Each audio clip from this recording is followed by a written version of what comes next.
السلام علیکم ورحمۃ اللہ وبرکاتہ۔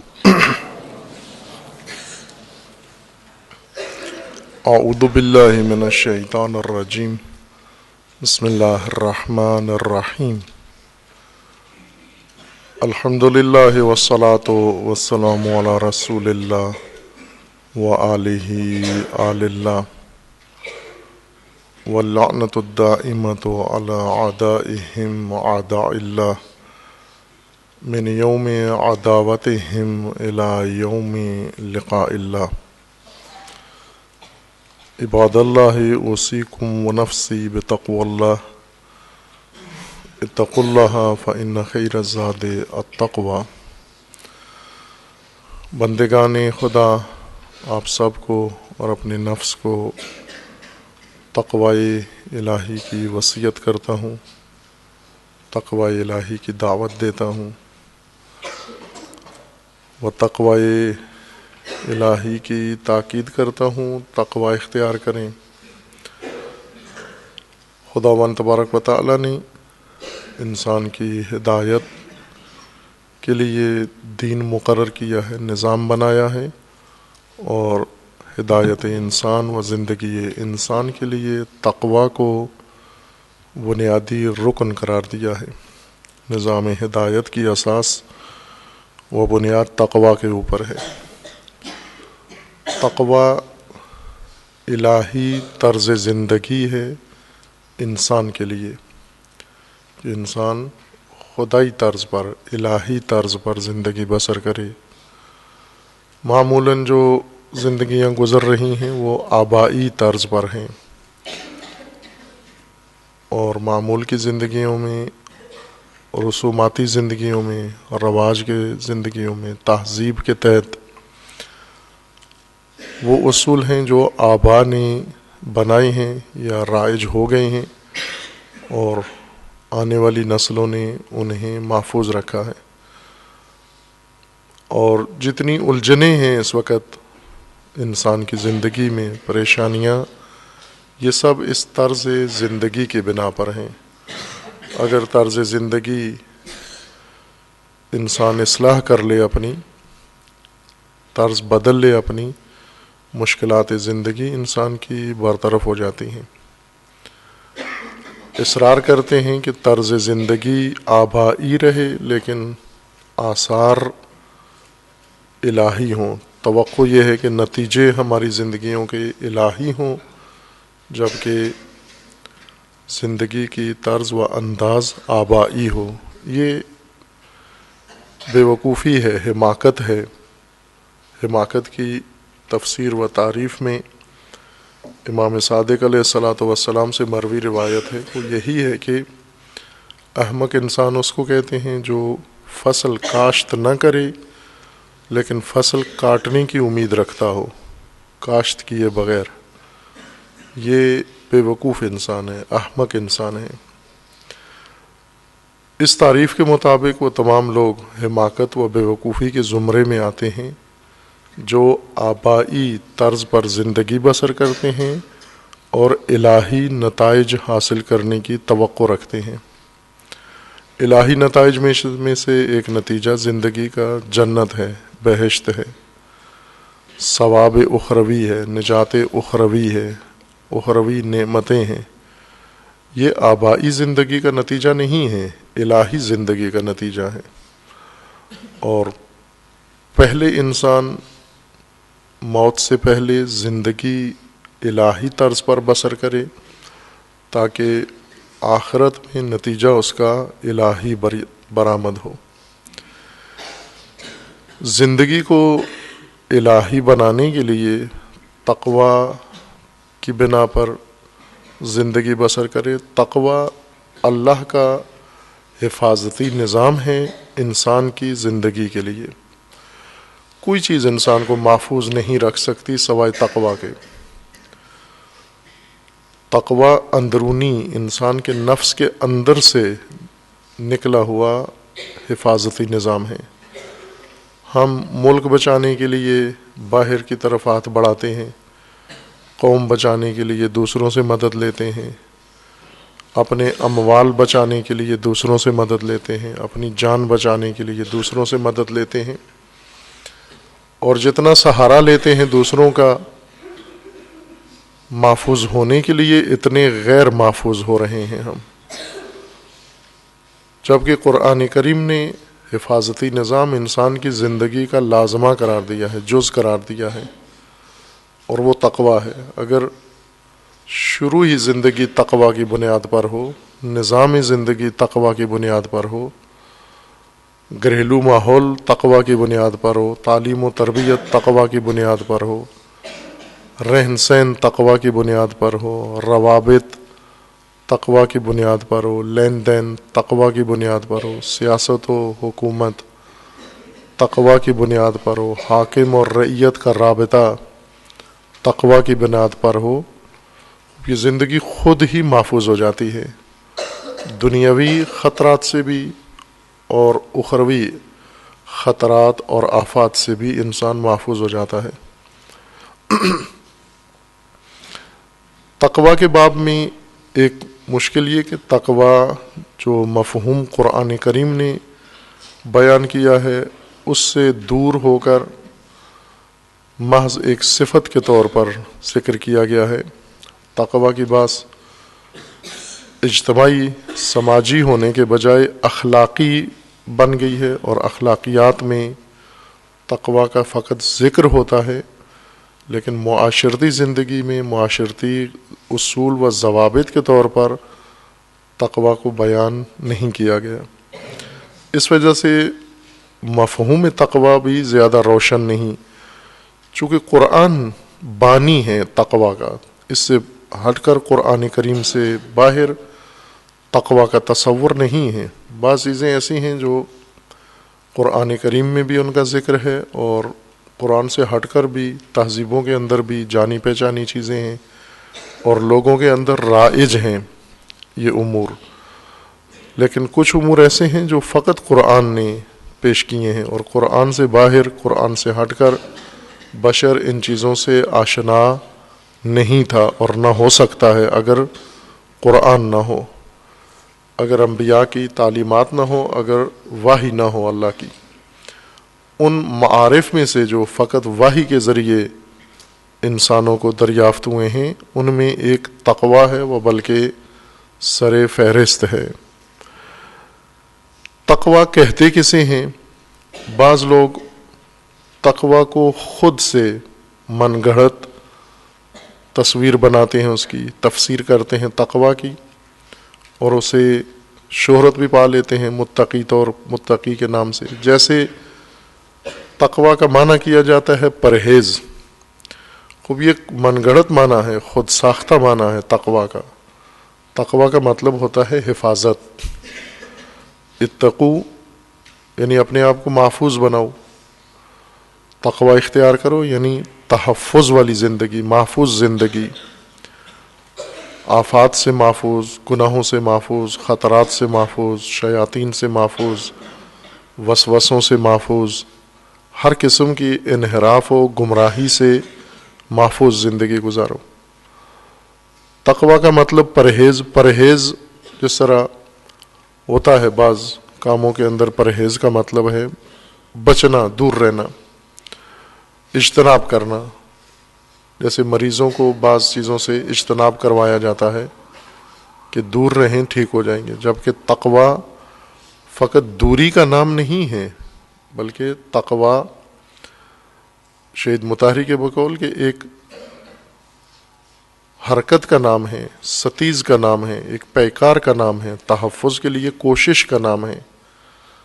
پرہیز میں فقط ایک سلبی و منفی معنی پایا جاتا ہے کہ آپ کچھ چیزوں سے دوری اختیار کر لیں تو متقی ہو جائیں گے.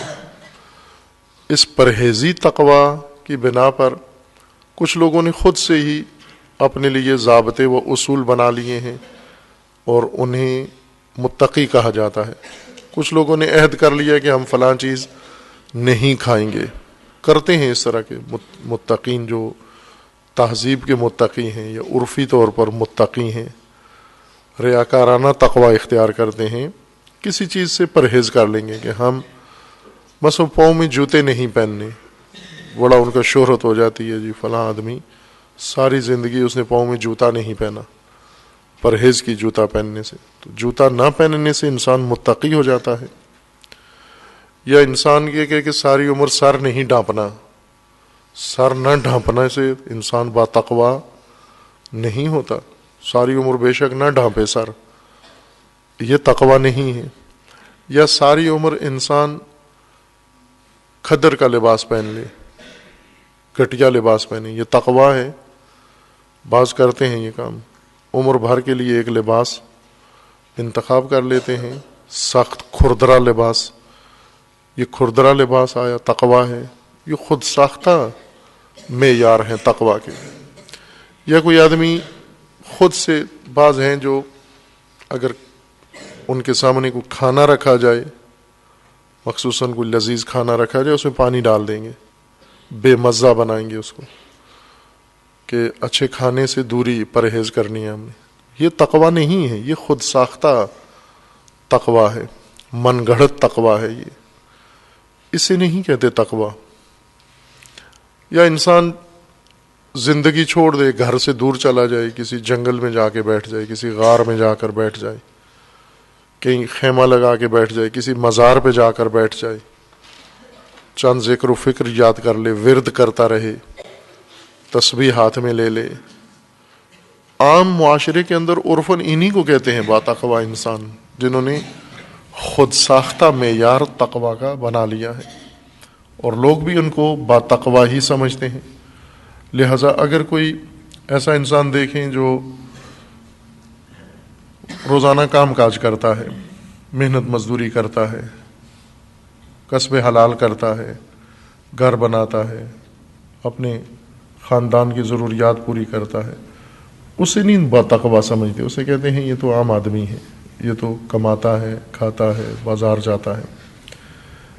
رسول اللہ صلی اللہ علیہ وآلہ وسلم کے متعلق بھی اس زمانے کے لوگ یہی توقع رکھتے تھے کہ یہ کیسے رسول ہے، ما لہذا الرسول، یہ کیسے رسول ہیں جو بازار آتے ہیں، مارکیٹ میں آتے ہیں، چیزیں خریدتے ہیں، گھر میں جا کے روٹی پکاتے ہیں، ان کے یہاں سالن پکتا ہے، یہ کھانا کھاتے ہیں، یہ شادی کرتے ہیں، یہ تو ہماری طرح کے رسول ہیں. ما لہذا الرسول یاکل، کھانا کھاتے ہیں، یہ یمشی فی الاسواق، یہ تو بازار میں آنا جانا کرتے ہیں، رفت و آمد کرتے ہیں.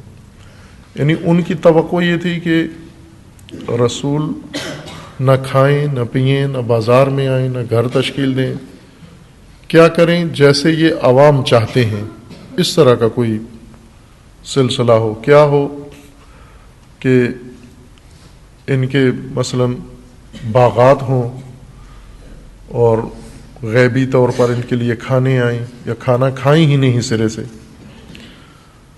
اس طرح کی توقعات لوگ رکھتے تھے. لوگوں کا یہ معیار تھا رسالت کے لیے.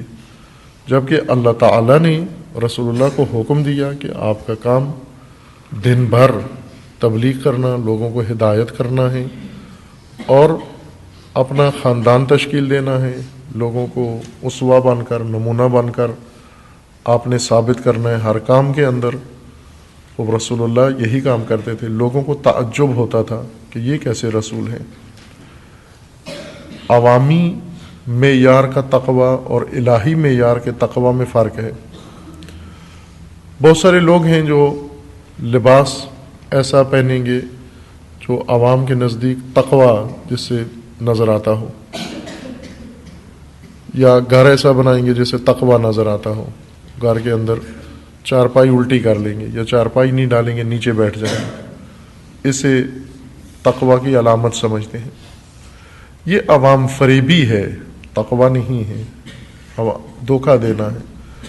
اور جو عوام فریبی کرتا ہے، دوسروں کو دھوکہ دیتا ہے، آہستہ آہستہ خود بھی اس دھوکے کے اندر آ جاتا ہے، اور اس اپنے اوپر گمان گزرنے لگتا ہے اس کو کہ میں واقعاً با تقوی ہوں، چونکہ لوگ مجھے با تقوی سمجھتے ہیں. اسی لیے قرآن کریم نے جہاں تقوی کا حکم دیا ہے، اور حکم دیا گیا ہے کہ معاشرہ تقوی کی بنیاد پر قائم ہو، عبادت گاہیں تقوی کی بنیاد پر قائم ہو، امت تقوی کی بنا پر ہو، ہر کام انسان کا تقوی کی بنیاد پر ہو۔ تقوی کہتے کس کو ہیں یہ بھی قرآن نے بتایا ہے، غلط فہمیاں دور کی ہیں۔ ایسا نہ ہو کہ تم اپنا من گھڑت تقوی بنا لو اور اس سے لوگوں کو بھی گمراہ کرو اور خود بھی منحرف ہو جاؤ۔ سورہ بقرہ میں آیا 177 میں تقوی کے متعلق اسی غلط فہمی کا ازالہ کیا گیا ہے۔ لیس البر ان تولوا وجوہکم قبل المشرق والمغرب، بر نیکی، اچھائی، خوبی یا تقوی یہ نہیں ہے کہ تم مشرق کو منہ کر کے بیٹھو یا مغرب کو منہ کر کے بیٹھو۔ بعض مشرق کو منہ کر کے بیٹھ جائیں، کہتے ہیں بات تقوی یہ ہے کہ انسان کا منہ مشرق کی طرف ہونا چاہیے یا مغرب کی طرف ہونا، یا یہ کام کرتے ہوئے منہ کدھر ہونا چاہیے۔ اب یہ بعض کا رجحان ہے کہ ہم اگر مشرق کی طرف رخ کر لیں تو با تقوی کہلائیں گے، دوسرے کہتے تھے نہیں مغرب کی طرف رخ کریں تو با تقوی کہلائیں گے۔ نمونے کے طور پر اب آپ شمال و جنوب لے سکتے ہیں، شمال کی طرف رخ کریں، جنوب کی طرف رخ کریں۔ نمونے کے طور پر قرآن نے ذکر کیا ہے من گڑھت خوبی یا من گڑھت اچھائی کا معیار جو لوگ خود سے بنا لیا ہے انہوں نے کہ یہ کام کرو تو تقوی ہے۔ قرآن نے فرمایا کہ لیس البر، یہ سرے سے تقوی نہیں ہے، یہ بر نہیں ہے، یہ اچھائی نہیں ہے، یہ خوبی نہیں ہے، اس کے اندر کوئی الہی جہت نہیں ہے۔ بس فرق نہیں پڑتا آپ مشرق کو منہ کرو یا مغرب کو منہ کرو، یہ بر نہیں سمجھا جائے گا، یہ نیکی نہیں سمجھی جائے گی۔ اس کو آپ وسعت دے سکتے ہیں، چونکہ جس حکم کی علت و دلیل معلوم ہو اسے آپ پھیلا سکتے ہیں دوسری چیزوں کے اوپر۔ مثلا اگر شریعت مقدسہ میں یہ فرمان آ جائے کہ اگر مرغ ذبح نہ کیا جائے اور شرعی طور پر ذبح کیے بغیر کوئی کھانے کی کوشش کرے یہ حرام ہے، یہ مرغ نہیں کھا سکتے، تو ہم یہ نہیں کہیں گے یہ مرغ کے بارے میں کہا گیا مرغی، اس کو مرغی مستثنا ہے یا دیگر پرندے مستثنا ہیں یا بھیڑ بکری اس سے مستثنا ہے، چونکہ کہا گیا ہے کہ مرغ ذبح ہونا چاہیے شرعی طریقے سے۔ چونکہ یہاں علت معلوم ہے، حکم کی وجہ معلوم ہے، اور وہ یہ کہ آپ نے شرعی طور پر حلال جانور کو ذبح کر کے کھانا ہے، لہذا آپ ہر حلال جانور کے بارے میں یہ قاعدہ قانون بنا لیں گے کہ اسے ہم نے ذبح شرعی کے ساتھ کھانا ہے۔ یہ نہ کہیں کہ چونکہ مرغ کے بارے میں کہا گیا چوزے کو شامل نہیں ہے، مرغ کے بارے میں کہا گیا مرغی کو شامل نہیں ہے، اس طرح سے نہ ہو۔ جب حکم معلوم ہے کہ قرآن مجید نے یہ ہدایت ہمیں کی ہے، بس ہمیں حکم ساری چیزوں کا معلوم ہو جاتا ہے۔ اسی طرح قرآن کریم نے نمونے کے طور پر فرمایا ہے کہ تقوی یہ نہیں ہے کہ آپ مشرق کو منہ کر لو یا مغرب کو منہ کر لو، وہ بھی اسی سے انسان سمجھ جاتا ہے کہ بہت ساری چیزیں جو تقوی کے لیے خود سے ہم نے بنا لی ہیں یہ تقوی نہیں ہے۔ تقوی یہ نہیں ہے کہ جوتے ہاتھ میں پکڑ کے چلو یا پاؤں سے جوتے اتار لو۔ تقوی یہ نہیں ہے کہ آپ مثلا چارپائی الٹی کر لو، نیچے بیٹھو، اوپر بیٹھو، کرسی پہ بیٹھو، چارپائی پہ بیٹھو، صوفے پہ بیٹھو، یہ نہیں ہے تقوی اچھائی کے معیارات۔ تقوی کے معیارات اصول ہیں، قدریں ہیں، قدریں تقوی کی معیار ہیں، نہ رسومات۔ رسمیں آپ جیسی بھی بجا لاؤ تقوی حاصل نہیں ہوگا، با تقوی نہیں کہلاؤ گے رسومات کے ذریعے، بلکہ با تقوی بنو گے اصولوں کے ذریعے، ضوابط کے ذریعے، قدروں کے ذریعے، معیارات کے ذریعے با تقوی بنو گے۔ پہلے نفی کی ہے اس آیہ کریمہ میں، آیہ 177 میں، لیس البر ان تولوا وجوہکم قبل المشرق والمغرب، بر یہ نہیں ہے کہ آپ مشرق و مغرب کی طرف منہ کر لو تو یہ تقوی ہے یا بر ہے۔ پھر کیا ہے بر، کیا ہے اچھائی، کیا ہے نیکی، کیا ہے؟ وَلَكِنَّ الْبِرَّ مَنْ آمَنَ بِاللَّهِ وَالْيَوْمِ الْآخِرِ، بر اچھائی یہ ہے کہ آپ اللہ پہ ایمان لے آؤ اور قیامت پر ایمان لے آؤ.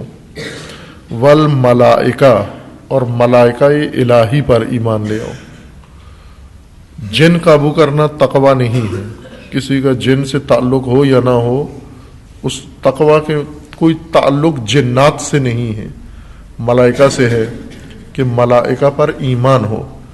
ایمان کے لیے شناخت کی ضرورت ہے، پہچان کی ضرورت ہے کہ آپ کو ملائکہ کی شناخت ہونی چاہیے، پہچان ہونی چاہیے.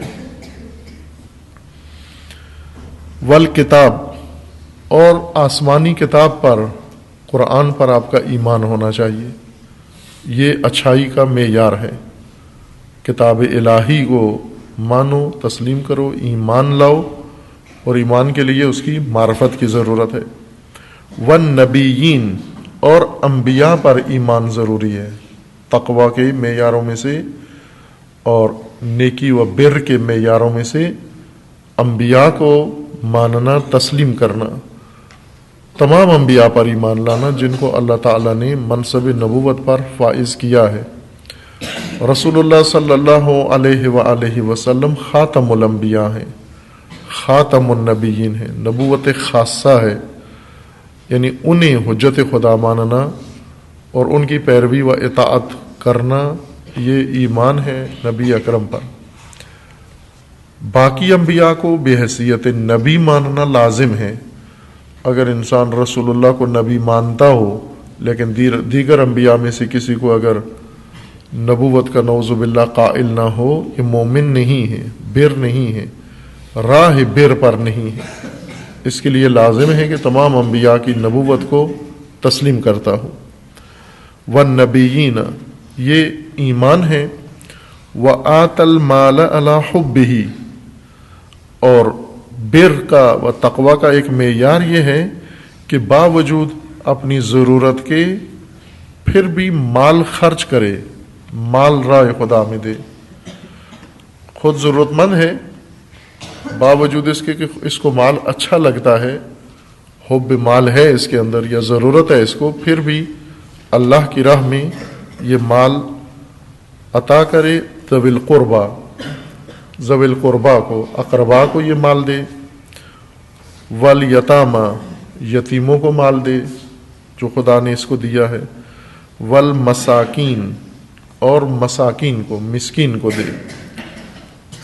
ذوی القربا، یتاما و مساکین کو یہ مال دے. وابن السبیل، ابن سبیل کو بھی مال دے، خرچ کرے، اس کو بھی ضرورت کی حد تک اس کو بھی دے.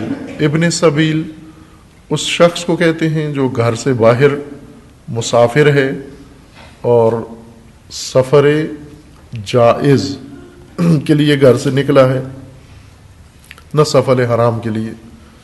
بعض سفر حرام ہے، جائز نہیں ہے. وہ سفر جو کسی جرم کے لیے ہیں، جو کسی گناہ کے لیے ہیں، کسی کی حق تلفی کے لیے ہیں، یہ سفر ناجائز ہیں. وہ سفر جو انسان لہو کے لیے ہیں، لعب کے لیے ہیں، یہ سفر ناجائز ہیں. و بعض سفر جو حدود شرعیہ جن کے اندر مراعات نہیں ہوتی، یہ سفر ناجائز ہیں، حرام سفر ہیں. ان میں نماز بھی انسان کو قصر نہیں پڑھنی، تمام نماز پڑھنی ہے.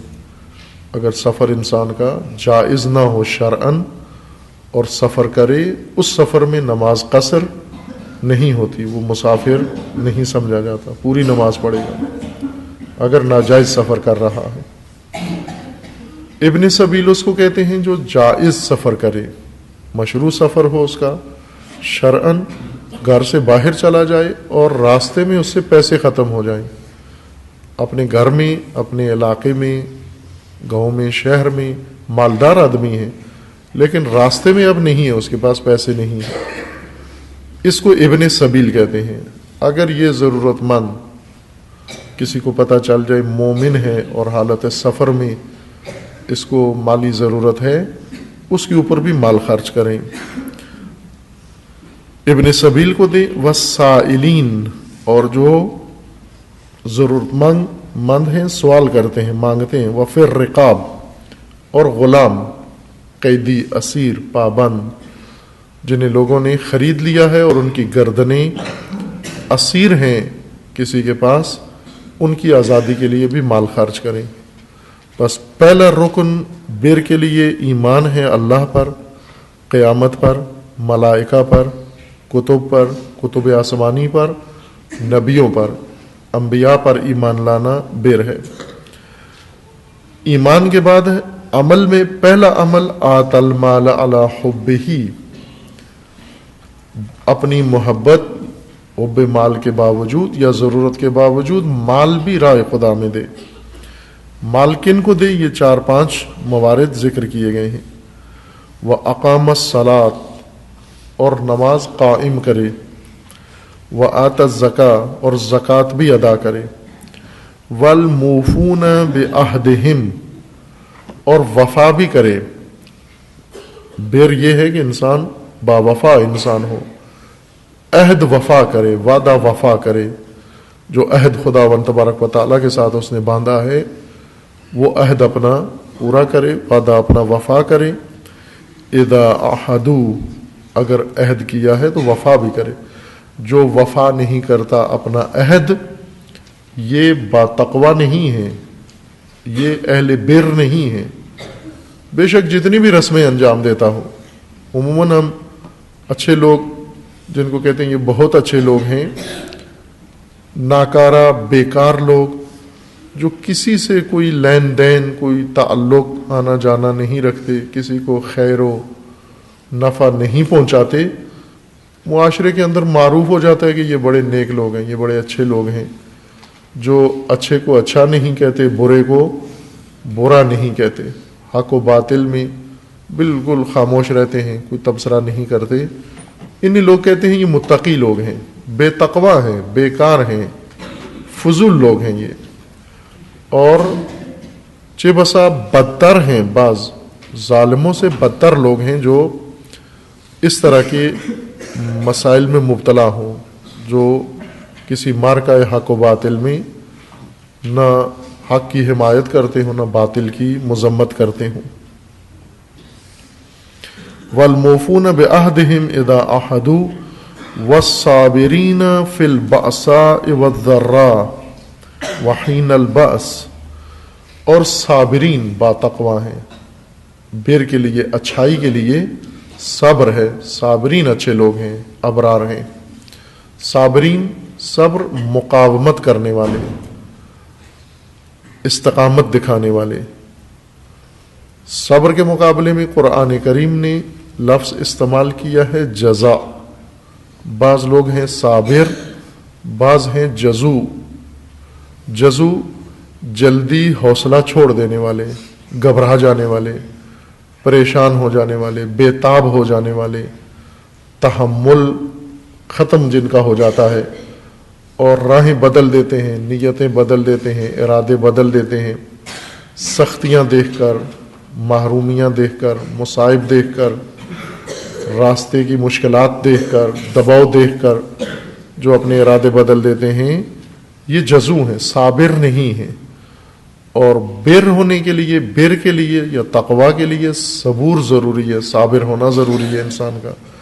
صبر عربی زبان میں اس استقامت کو کہتے ہیں کہ جہاں مثلا عرب لوگ بھیڑ بکریاں پالتے تھے، ریوڑ پالتے تھے، اور بھیڑ بکریاں عموماً چراگاہوں کی خاطر یا سبزے کی خاطر منتشر ہو جاتے ہیں۔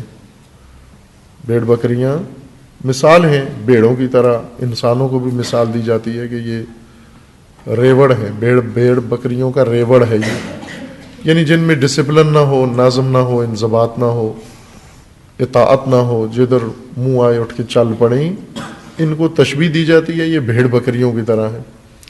بھیڑ بکریوں کی خصوصیت یہ ہے کہ چراگاہ دیکھ کر دوڑ پڑتے ہیں، قابو سے باہر ہو جاتے ہیں۔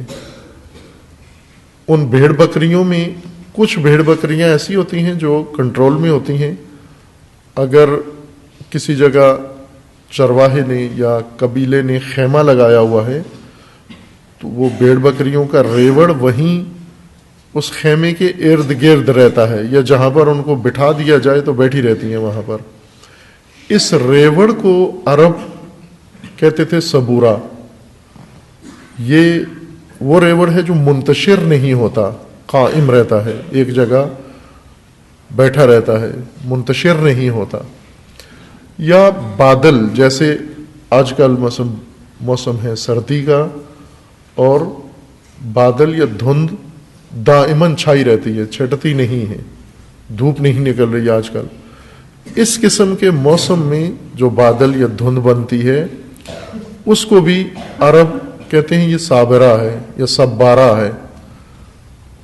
یہ سبارہ یعنی وہ بادل یا گھٹا جو چھا جائے اور جم جائے، ہٹے نہیں، گزرنے والے ممارہ یا مارہ بادل نہیں ہیں جو آتے ہیں اور جلدی سے گزر کے کسی دوسرے علاقے میں پہنچ جاتے ہیں، بلکہ یہ وہ بادل ہیں جو آ کے ایک جگہ رک جاتے ہیں، ٹھہر جاتے ہیں، ہلتے نہیں ہیں، ان کو سبارہ کہتے ہیں۔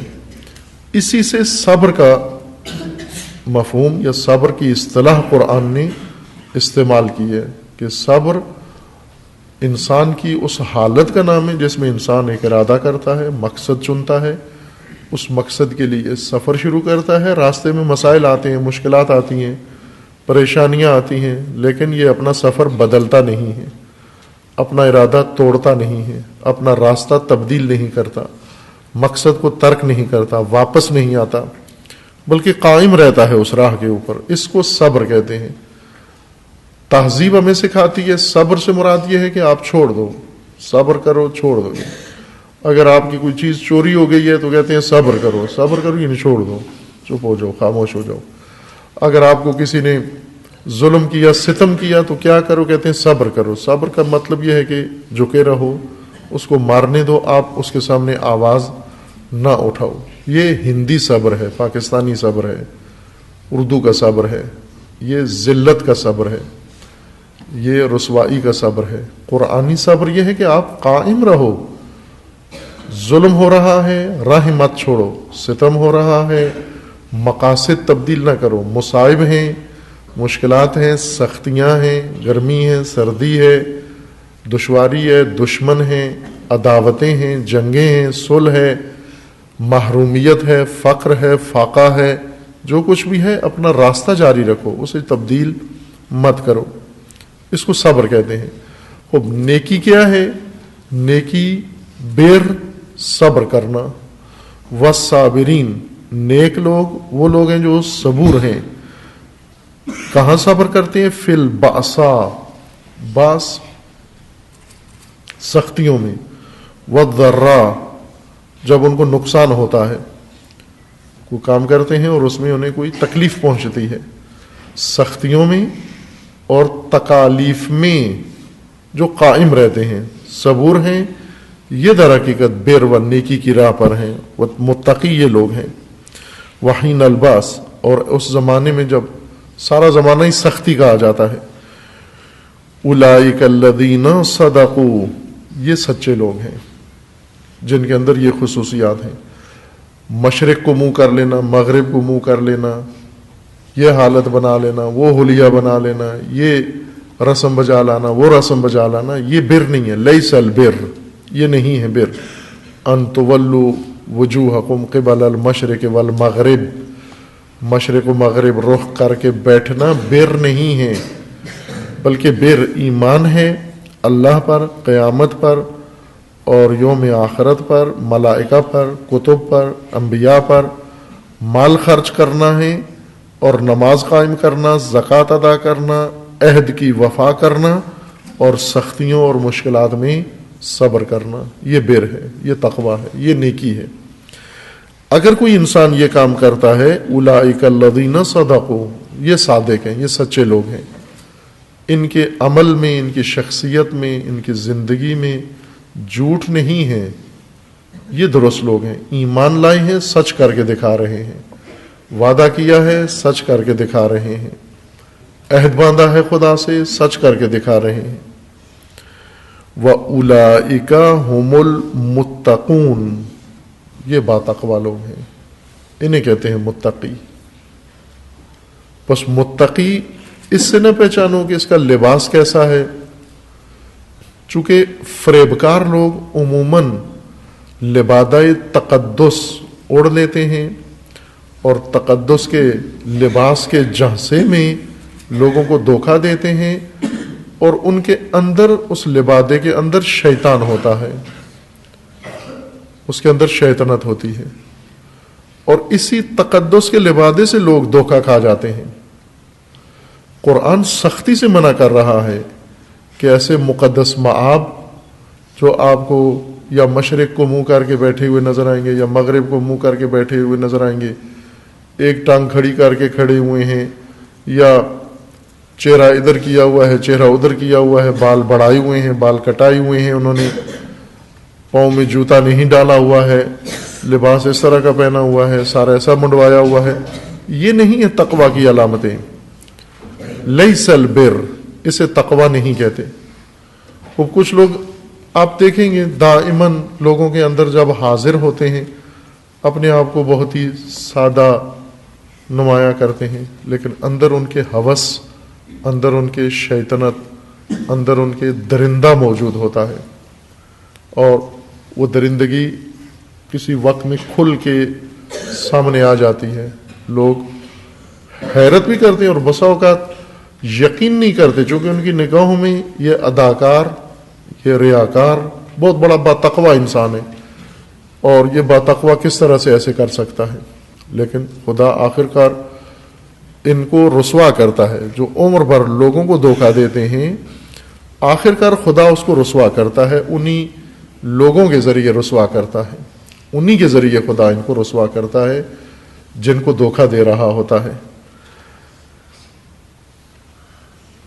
ایسے افراد ہیں جو لوگوں کے سامنے دال ساگ کھائیں گے، پھر اپنا اسپیشل کھانا تیتر بٹیر الگ سے خلوت میں جا کر حلوے مانڈے وہاں کھاتے ہیں جہاں کوئی دیکھ نہ رہا ہو، لوگوں کے سامنے باتقویٰ غذا کھاتے ہیں۔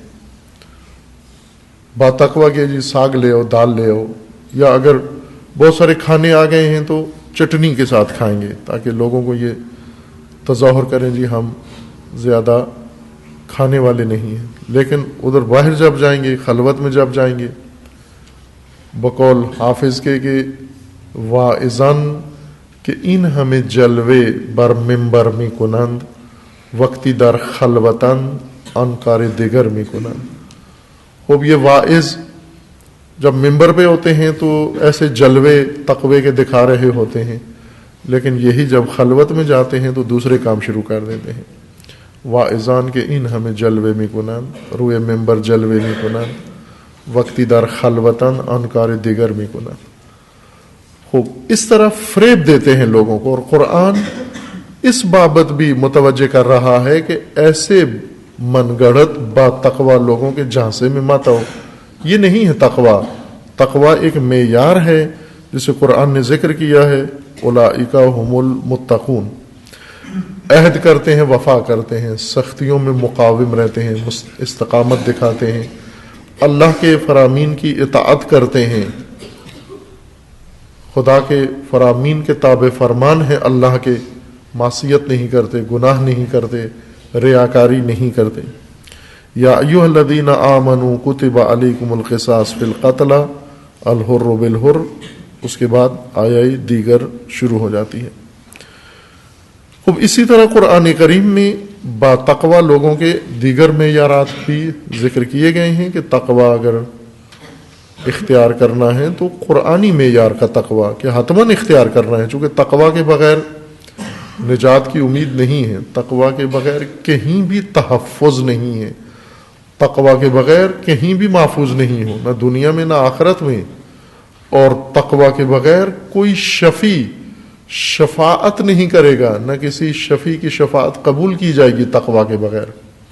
شفاعت بھی مشروط بے تقوی ہے، جن کے اندر تقوی نہیں ان کے حق میں کوئی چیز قبول نہیں ہے، چونکہ خداوند تعالیٰ نے جب انسان کی زندگی کا میزان نظام بنا دیا، مقرر فرما دیا ہے، انسان اسے چھوڑ کر، اسے بائی پاس کر کے اور متبادل راہوں سے ان نتیجوں تک نہیں جا سکتا۔ آبائی طرز کی زندگیوں سے الہی نتیجے نہیں نکل سکتے۔ امام صادق علیہ السلام فرماتے ہیں یہ بے وقوفی ہے، وہ حماقت ہے کہ انسان آبائی راہوں پر الہی نتیجوں کی امید میں رہے، چلے آبائی راہوں پر اور امید رکھے کہ یہاں سے جنت پہنچ جاؤں گا، میں یہاں سے قرب خدا میں پہنچ جاؤں گا، میں آبائی طور طریقوں سے، رسوم و رواجات سے تقویٰ کے نتیجے کی توقع نہ رکھیں۔ تقویٰ کا نتیجہ تقویٰ کے ذریعے سے برآمد ہوگا کہ خدا و تعالیٰ انشاءاللہ سب کو، تمام مومنین کو تقویٰ اختیار کرنے کی توفیق عطا فرمائے انشاءاللہ۔ اعوذ باللہ من الشیطان الرجیم، بسم اللہ الرحمن الرحیم، انا اعطیناک الکوثر فصل لربک وانحر ان شانئک هو الابتر۔ اعوذ باللہ من الشیطان الرجیم، بسم اللہ الرحمن الرحیم، الحمد للہ والصلاة والسلام علی رسول اللہ وآلہ آل اللہ، لا سیما علی امیر المؤمنین علی ابن ابی طالب علیہ الصلاۃ والسلام،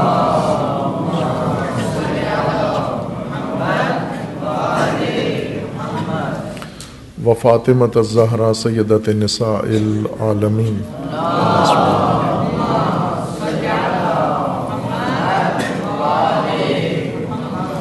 والحسن والحسین سیدی شباب اہل الجنہ وسبطی الرحمہ،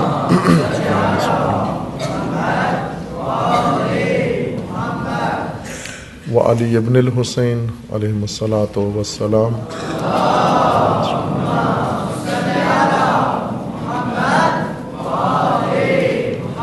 ومحمد ابن علی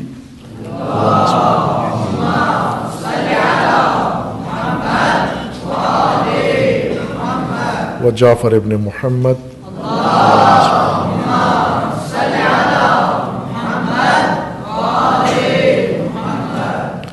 وموسیٰ ابن جعفر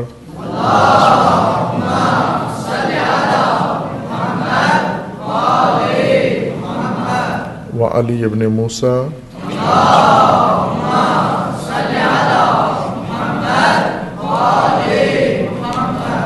ومحمد ابن علی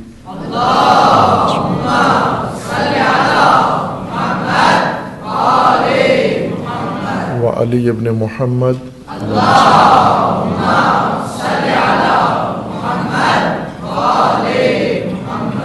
والحسن ابن علی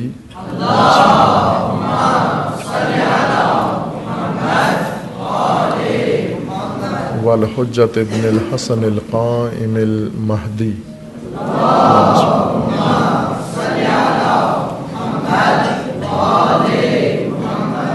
حجج اللہ علی عبادہ و امناؤہ فی بلادہ، واللعن علی اعدائہم اجمعین من الآن الی قیام یوم الدین۔ عباد اللہ اوصیکم و نفسی بتقوی اللہ، اتقوا اللہ فإن خیر الزاد التقوی۔ بندگان خدا، آپ سب کو اور اپنے نفس کو تقوی الہی کی وصیت کرتا ہوں۔ تقوی اختیار کریں کہ خداوند تبارک و تعالی نے انسان کی ہدایت نجات کے لیے فقط تقوی کا راستہ معین کیا ہے، و تقوی کے سائے میں انسان دنیا و آخرت میں محفوظ رہ سکتا ہے۔ تقوی طرز زندگی ہے، الہی طرز زندگی، اور الہی طرز زندگی میں انسان محفوظ رہتا ہے خطرات دنیا و خطرات آخرت سے۔ اگر انسان تقوی الہی کے حصار میں آ جائے، آفتوں سے، ہلاکتوں سے محفوظ ہو جاتا ہے۔ آج ہم پوری دنیا میں مشاہدہ کر رہے ہیں متاسفانہ کہ مسلمین سب سے زیادہ غیر محفوظ ہیں، عدم تحفظ کا شکار ہیں۔ اس عدم تحفظ کی بڑی وجہ یہ ہے کہ تقوی سے دور ہیں، الہی طرز زندگی سے منحرف ہیں،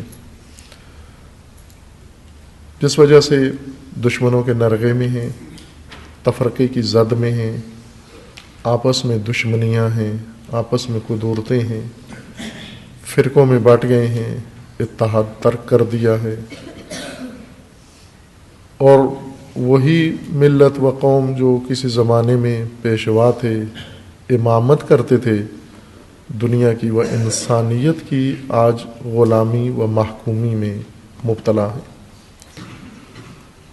اپنے ممالک میں رہ کر بھی بیگانوں اور اجنبیوں کے غلام ہیں، اپنی سرزمینیں، اپنی قومیں، اپنی دولت و ثروت اور اپنی نسلیں سب دشمنوں کے اختیار میں قرار دے دی گئی ہیں، اور خود بھی ان کی نوکری پر مامور ہیں۔ یہ سب سے بڑی ذلت ہے، بے تقوی ہونے کی علامت ہے و نتیجہ ہے۔ و آج سب سے زیادہ پریشانیاں، مشکلات دنیا اسلام کو درپیش ہیں، امت اسلامیہ کو درپیش ہیں۔ ان سے نکلنے کا راستہ تقوی ہے کہ جب یہ تقوی کی راہ اپنائیں، شیطانی راہوں کو چھوڑیں، شیطانی سیاستوں کو چھوڑیں، شیطانی حکومتوں کو چھوڑیں، شیطانی پارٹیوں کو چھوڑیں، شیطانی لیڈروں کو چھوڑیں، شیطانی راہوں کو چھوڑیں، شیطانی افکار کو چھوڑیں، شیطانی ضروریات کو ترک کریں، اور اس کی جگہ پر الہی نظام کی پناہ میں آ جائیں۔ الہی نظام ایک ہی نظام ہے جو اللہ تعالیٰ نے مقرر فرمایا ہے، اس ایک نظام کے اندر نجات ہے، اور وہ نظام امامت و نظام ولایت ہے۔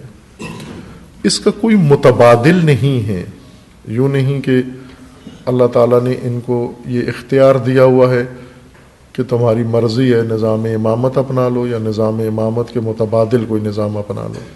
متبادل نہیں ہے، یا انسان ولایت خدا میں ہے یا ولایت طاغوت میں ہے۔ اللہ ولی الذین آمنوا والذین کفروا اولیاؤہم الطاغوت۔ دو نظام ہیں، یا طاغوت کا نظام ہے یا اللہ کا نظام ہے۔ اگر اللہ کے نظام میں ہوگے، اللہ تمہارا ولی ہے، اور اگر ولایت اللہ میں نہیں ہو، طاغوت تمہارا متولی ہوگا، شیطان تمہارا متولی ہوگا۔ اب یہ افسوسناک حالت اس وقت موجود ہے و مشہود ہے کہ مسلمین باوجود اس کے کہ ایمان اللہ پہ رکھتے ہیں، لیکن نظام و سرپرستی طاغوت کی ہے۔ آج طاغوت باقاعدہ طور پر مسلمانوں کے، ان کی حکومتوں کے اور حکمرانوں کے سرپرست بنے ہوئے ہیں، اور مسلمانوں کو ذلت و رسوائی کا سامنا کرنا پڑ رہا ہے۔ اس طاغوت پرستی کا نتیجہ اور شیطان زدگی کا نتیجہ جو سب سے زیادہ عالم اسلام میں پاکستان چکھ رہا ہے۔ چند روز قبل جو حادثہ ہوا، بہت ہی تلخ اور ناگوار، ایک تعلیمی ادارے کے اندر، یونیورسٹی کے اندر، اور خیبر پختونخوا میں چارسدہ میں دہشت گرد داخل ہوئے، اور وہاں پر انہوں نے طلاب کو شہید کیا، مہمانوں کو شہید کیا، وہاں جو لوگ جمع تھے، اور ایک استاد بھی وہاں پر شہید ہوئے۔ یہ حالت اور یہ حادثات و واقعات، ظاہر ہے یہ ایک واقعہ نہیں ہے، اس سے پہلے ایک تاریخ ہے باقاعدہ شیطان زدگی کی۔ یہ شیطان پرستی و طاغوت کی سرپرستی کا نتیجہ ہے، یہاں تک حالات جا پہنچے ہیں، باوجود اس کے کہ دہشت گردی کے ساتھ مقابلہ ہو رہا ہے، اور سارا ملک، وہ ساری ملکی توانائیاں دہشت گردوں کے خلاف استعمال ہو رہی ہیں، پھر بھی جہاں چاہتے ہیں وہاں اپنے گھنونے اعمال انجام دیتے ہیں، چونکہ ان کی جڑیں مضبوط ہیں، ان کی پشت مضبوط ہے، ان کے سرپرست موجود ہیں، ان کے عوامل، اسباب موجود ہیں۔ اشارہ کیا تھا کچھ عرصہ قبل انہی خطبات کے اندر کہ دہشت گردی سے مقابلے کے لیے اس کے آثار، اس کے نتائج اور معلولات کے ساتھ جنگ فائدہ مند نہیں ہے۔ معلولات کے خلاف اور مسبب کے خلاف جنگ یہ شکست خوردہ جنگ ہے۔ کبھی بھی کسی بھی شے کے آثار کے خلاف جنگ کرنے سے انسان شکست کھا جاتا ہے۔ جب تک اس کے اسباب، اس کے عوامل، اس کی علل اور اس کے جو بنیادی باعث ہیں ان کے خلاف جنگ نہ کی جائے. اگر ایک بیماری کے آثار کے خلاف جنگ کی جائے، مثلا سرطان کے آثار انسان کے جسم میں ظاہر نہ ہونے دیں، وہ آثار ختم کرنے سے انسان کبھی بھی جنگ نہیں جیت سکتا. سرطان ختم نہیں ہوتا جب تک سرطان کی جڑیں ختم نہ ہوں، جب تک اس کے اسباب ختم نہ ہوں، جب تک اس کے بنیادی محرکات کو کنٹرول نہ کیا جائے، انسان سرطان سے نجات نہیں پا سکتا. ملک کے اندر یہ شجرہ خبیثہ و یہ خباثت آج سے لگ بھگ 30 سال یا اس سے کچھ عرصہ پہلے شروع کی گئی ہے. 80 کی دہائی میں ضیاء الحق نے یہ بیج کاشت کیا اور اس کے ساتھ جو ٹولہ تھا اور اداروں نے باقاعدہ طور پر حماقت آمیز اقدام یہ کیا کہ افغان جنگ کو بنیاد بنایا اور ادھر سے تشیع کو نشانہ بنانے کے لیے 2 طرح کے لشکر بنائے. ایک لشکر جو افغانستان میں لڑیں گے، وہ لشکر جو کشمیر میں لڑیں گے، اور وہ لشکر جو پاکستان کے اندر لڑیں گے. داخلی اور خارجی جہاد، اندرونی بیرونی جہاد ان کو سکھایا گیا، کیمپ لگائے گئے، ان کو تربیت دی گئی. جن لوگوں نے یہ سارے دہشت گرد بنائے ہیں انہیں کوئی نہیں پوچھتا، ان کا نام نہیں آتا، ان پہ کیس نہیں چلتا، ان پہ مقدمہ نہیں چلتا، ان کا ذکر کہیں نہیں آتا کہ یہ مجرم جنہوں نے یہ پالیسیاں بنائیں، جنہوں نے یہ غیر ریاستی لشکر بنائے، فوجیں بنائیں، ٹیررسٹ بنائے، ان کی حمایت کی، ان کا کیوں نہیں نام لیتے؟ اور وہ ممالک جنہوں نے یہ خباثت پاکستان میں پھیلائی ہے، ان ممالک کا نام کیوں نہیں لیتے؟ ان ممالک سے تعلقات توڑتے کیوں نہیں؟ جن کے پیسوں سے، جن کی حمایت سے، جن کی پلاننگ سے، جن کی تربیت سے یہ سب کچھ شروع ہوا ہے، ان ممالک کے ساتھ دوستانہ تعلقات ہیں. ان ممالک کی مداخلت پاکستان میں بڑھتی جا رہی ہے، اور ہم دہشت گردی کے نتائج کو کچلنا چاہتے ہیں جو ناممکن ہیں. کبھی ممکن نہیں ہے دہشت گردی ختم کرنا جب تک دہشت گردی کے اسباب ختم نہیں کیے جائیں گے. اسباب دہشت گردی میں 2 قسم کے مہم اسباب ہیں. اندرون ملک کے اندر اسباب ہیں اور ملک سے باہر. ملک سے باہر وہ ممالک ہیں جنہوں نے اس دہشت گردی کو فروغ دیا ہے اپنی ضرورتوں کے تحت. امریکہ کو افغانستان میں جنگ لڑنی تھی، پاکستان میں دہشت گردی کے کیمپ لگائے، مجاہد پالے جو آج کے دہشت گرد بن گئے. سب سے بڑا بانی دہشت گردی کا امریکہ ہے پاکستان کے اندر. اور جن ملکوں نے پیسہ لگا کر یہاں پر دہشت گردی کے فروغ دیا اور لشکر بنائے اور ان کو بجٹ فراہم کیا، وہ عرب ملک ہیں، بالخصوص آل سعود. کھل مکھلا انہوں نے دن دہاڑے یہ کام کیا ہے، اور ان کے ایسے ایجنٹ جو پاکستان کے اندر تھے، مختلف جو مذہبی بھی تھے اور سرکاری بھی تھے، یہ اصل اسباب ہیں، یہ اصل محرکات ہیں جنہوں نے دہشت گردی کی خباثت پاکستان میں شروع کی ہے. ان میں سے کسی کو بھی چھیڑتے نہیں ہیں، نہ امریکہ کی مداخلت پاکستان میں روکتے ہیں، نہ آل سعود کی مداخلت پاکستان میں روکتے ہیں، نہ سرکاری وہ اہلکار جنہوں نے یہ لشکر بنائے ہیں، سرپرستی کی ہے، ان کو نام لیتے ہیں، نہ وہ مذہبی عناصر اور مذہبی طبقات جنہوں نے اپنے مدرسے اور اپنے ماحول میں جا کر یہ سب کچھ پالا پوسا ہے، انہیں چھیڑتے ہیں. فقط اس کے شاخیں اور پتے کاٹنے میں مصروف ہیں. نتیجہ پھر یہی نکلتا ہے کہ کبھی پشاور میں حملہ ہوتا ہے اور کبھی چارسدہ میں ہوتا ہے. اور پھر ایک اور جو المیہ ہے وہ یہ کہ جب تک کسی سرکاری ادارے یا اسکول پر حملہ نہ ہو اس کو دہشت گردی ہی نہیں سمجھتے. اگر امام بارگاہ پر حملہ ہو جائے، ریلی پر حملہ ہو جائے، شخصیات پر حملہ ہو جائے، مسجدوں پر حملہ ہو جائے، جمعہ پر حملہ ہو جائے، عوامی اجتماعات پر حملہ ہو جائے، وہ دہشت گردی ہی نہیں شمار کرتے. دہشت گردی وہی شمار کرتے ہیں جو سرکاری کسی املاک پر ہو.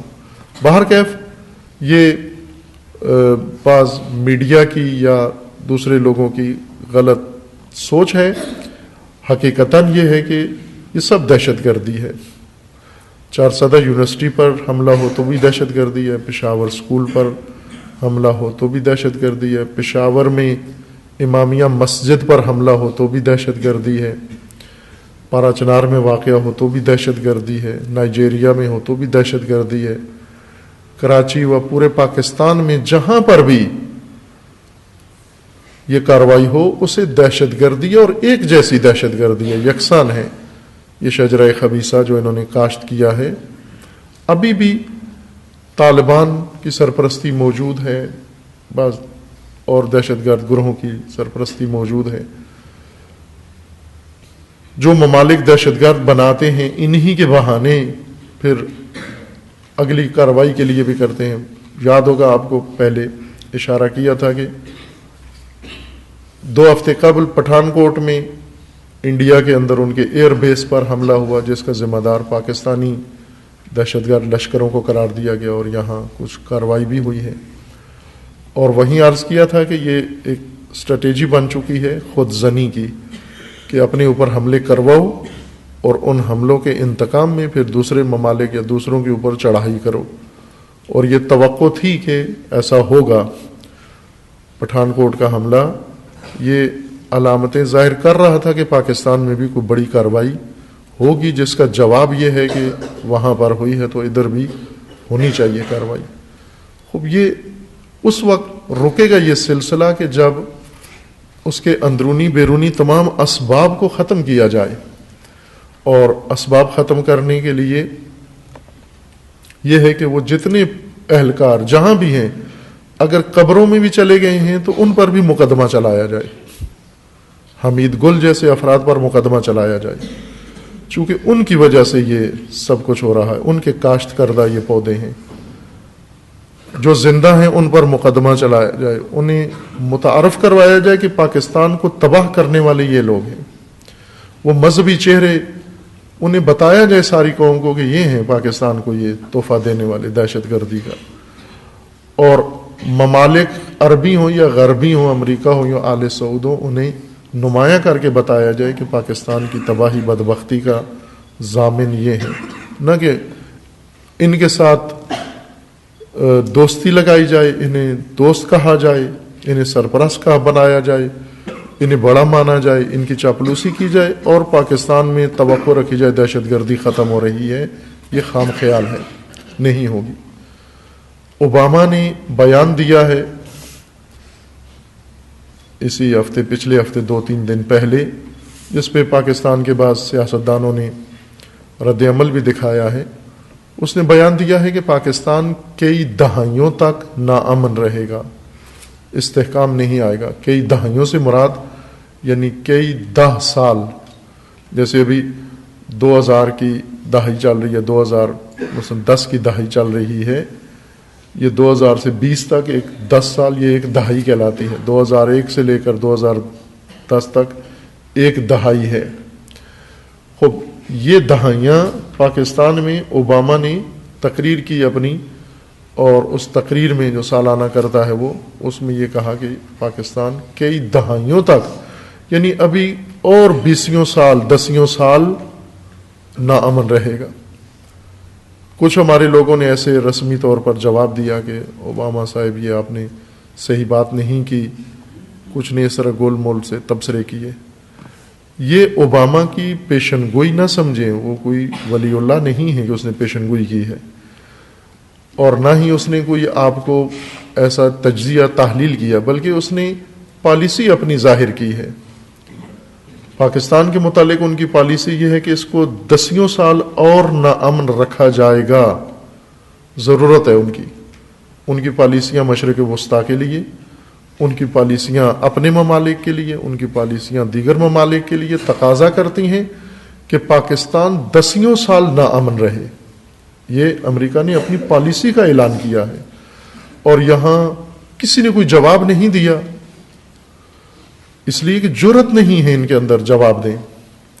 آپ نے خبروں میں دیکھا کہ امریکی میرین نے ایران کی آبی حدود تجاوز کی، 2 چھوٹی کشتیاں لانچیں ایران کے سمندری حدود میں داخل ہو گئیں اور وہیں پر پاسدار گئے، جا کر ان کو ہینڈ اوور کروا کر اسیر کر کے ہتھکڑیوں کے ساتھ انہیں لے آئے اپنے ملک کے اندر، اور معافی مانگی انہوں نے، عہد کیا کہ آئندہ ایسا تکرار نہیں کریں گے۔ وہ تصویریں عام نشر ہوئی ہیں۔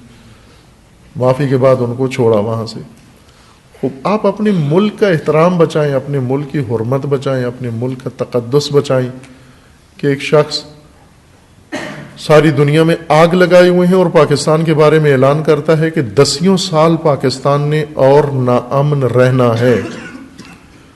اس کا کیا جواب بنتا تھا؟ یہاں عوام نے کیا رد عمل دکھانا تھا؟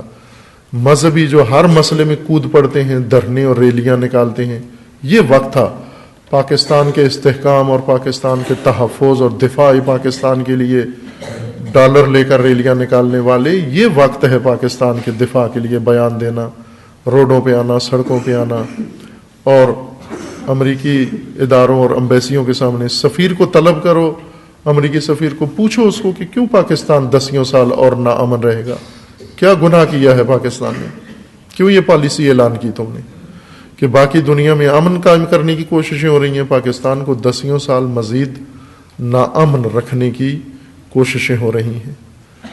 جب تک یہ وجوہات ختم نہیں ہوتی، ان پر قابو نہیں پایا جاتا، اس طرف توجہ نہیں آتی، جرأت مند انسان چاہیے، سیاستدان جرأت مند چاہیے، وہ جرأت مند جو ان کی آنکھوں میں آنکھیں ڈال سکیں، ان کی کلائی پکڑ سکیں، مروڑ سکیں اور ان کو جواب دے سکیں کہ کیسے ممکن ہے کہ ہمارا ملک 10 سال ناامن رہے، کیوں تم نے یہ پالیسی اعلان کی ہے، کیوں یہ پاکستان کو ناامن رکھنے کی یہ سازشیں تم نے کی ہیں۔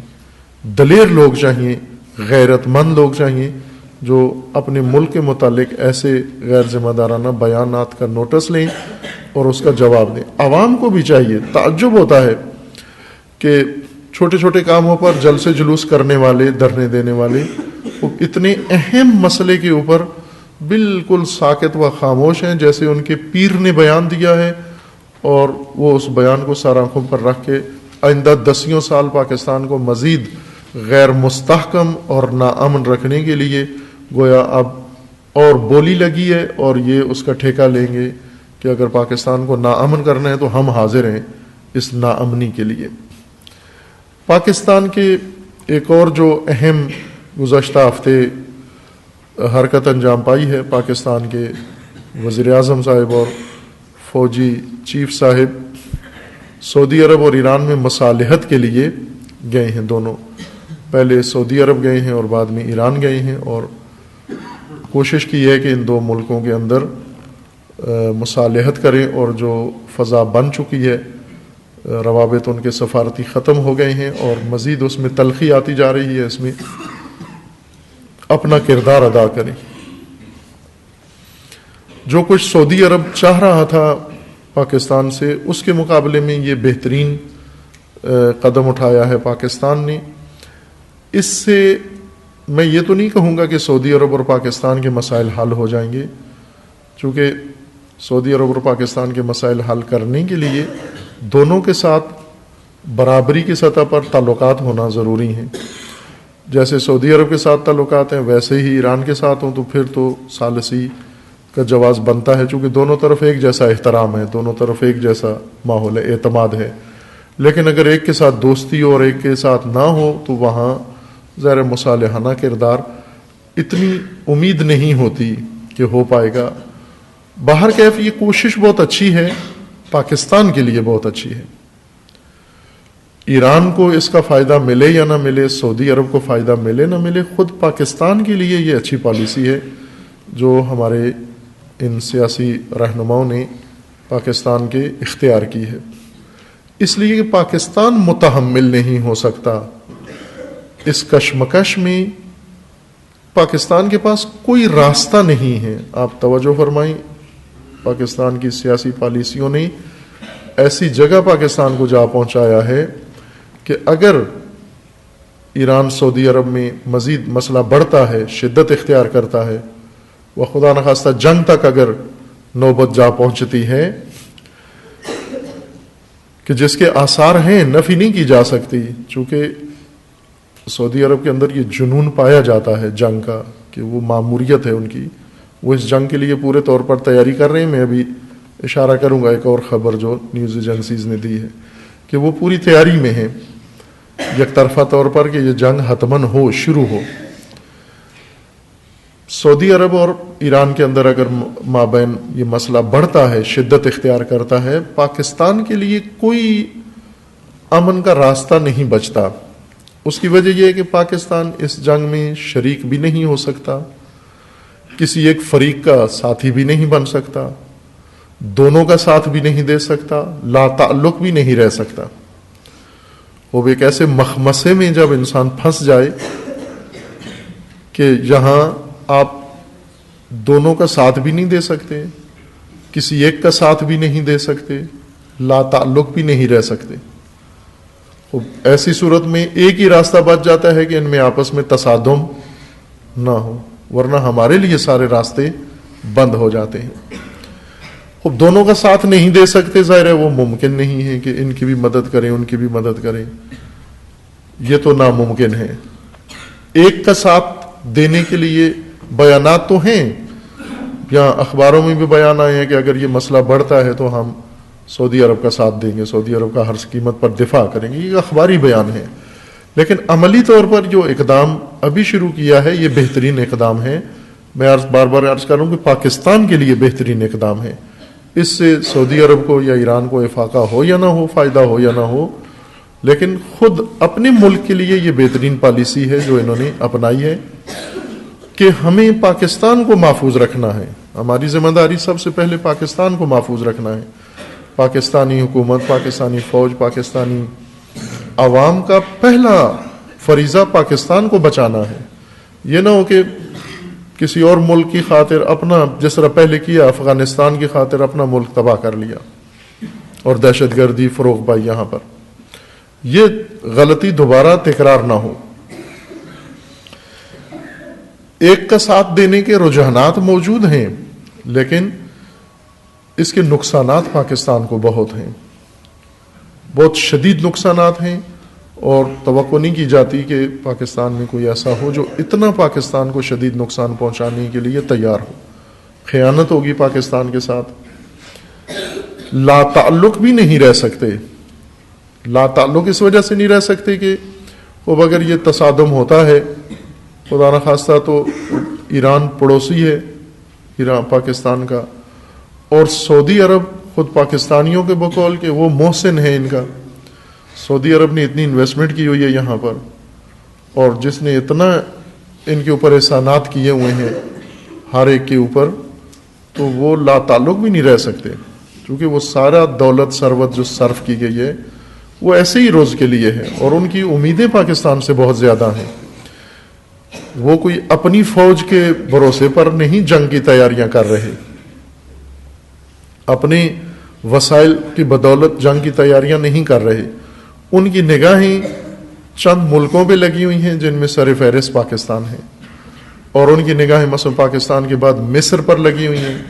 لیکن مصر میں انہوں نے اتنی ابھی پیسے لگانا شروع کیے ہیں آل سعود نے مصر کے اوپر.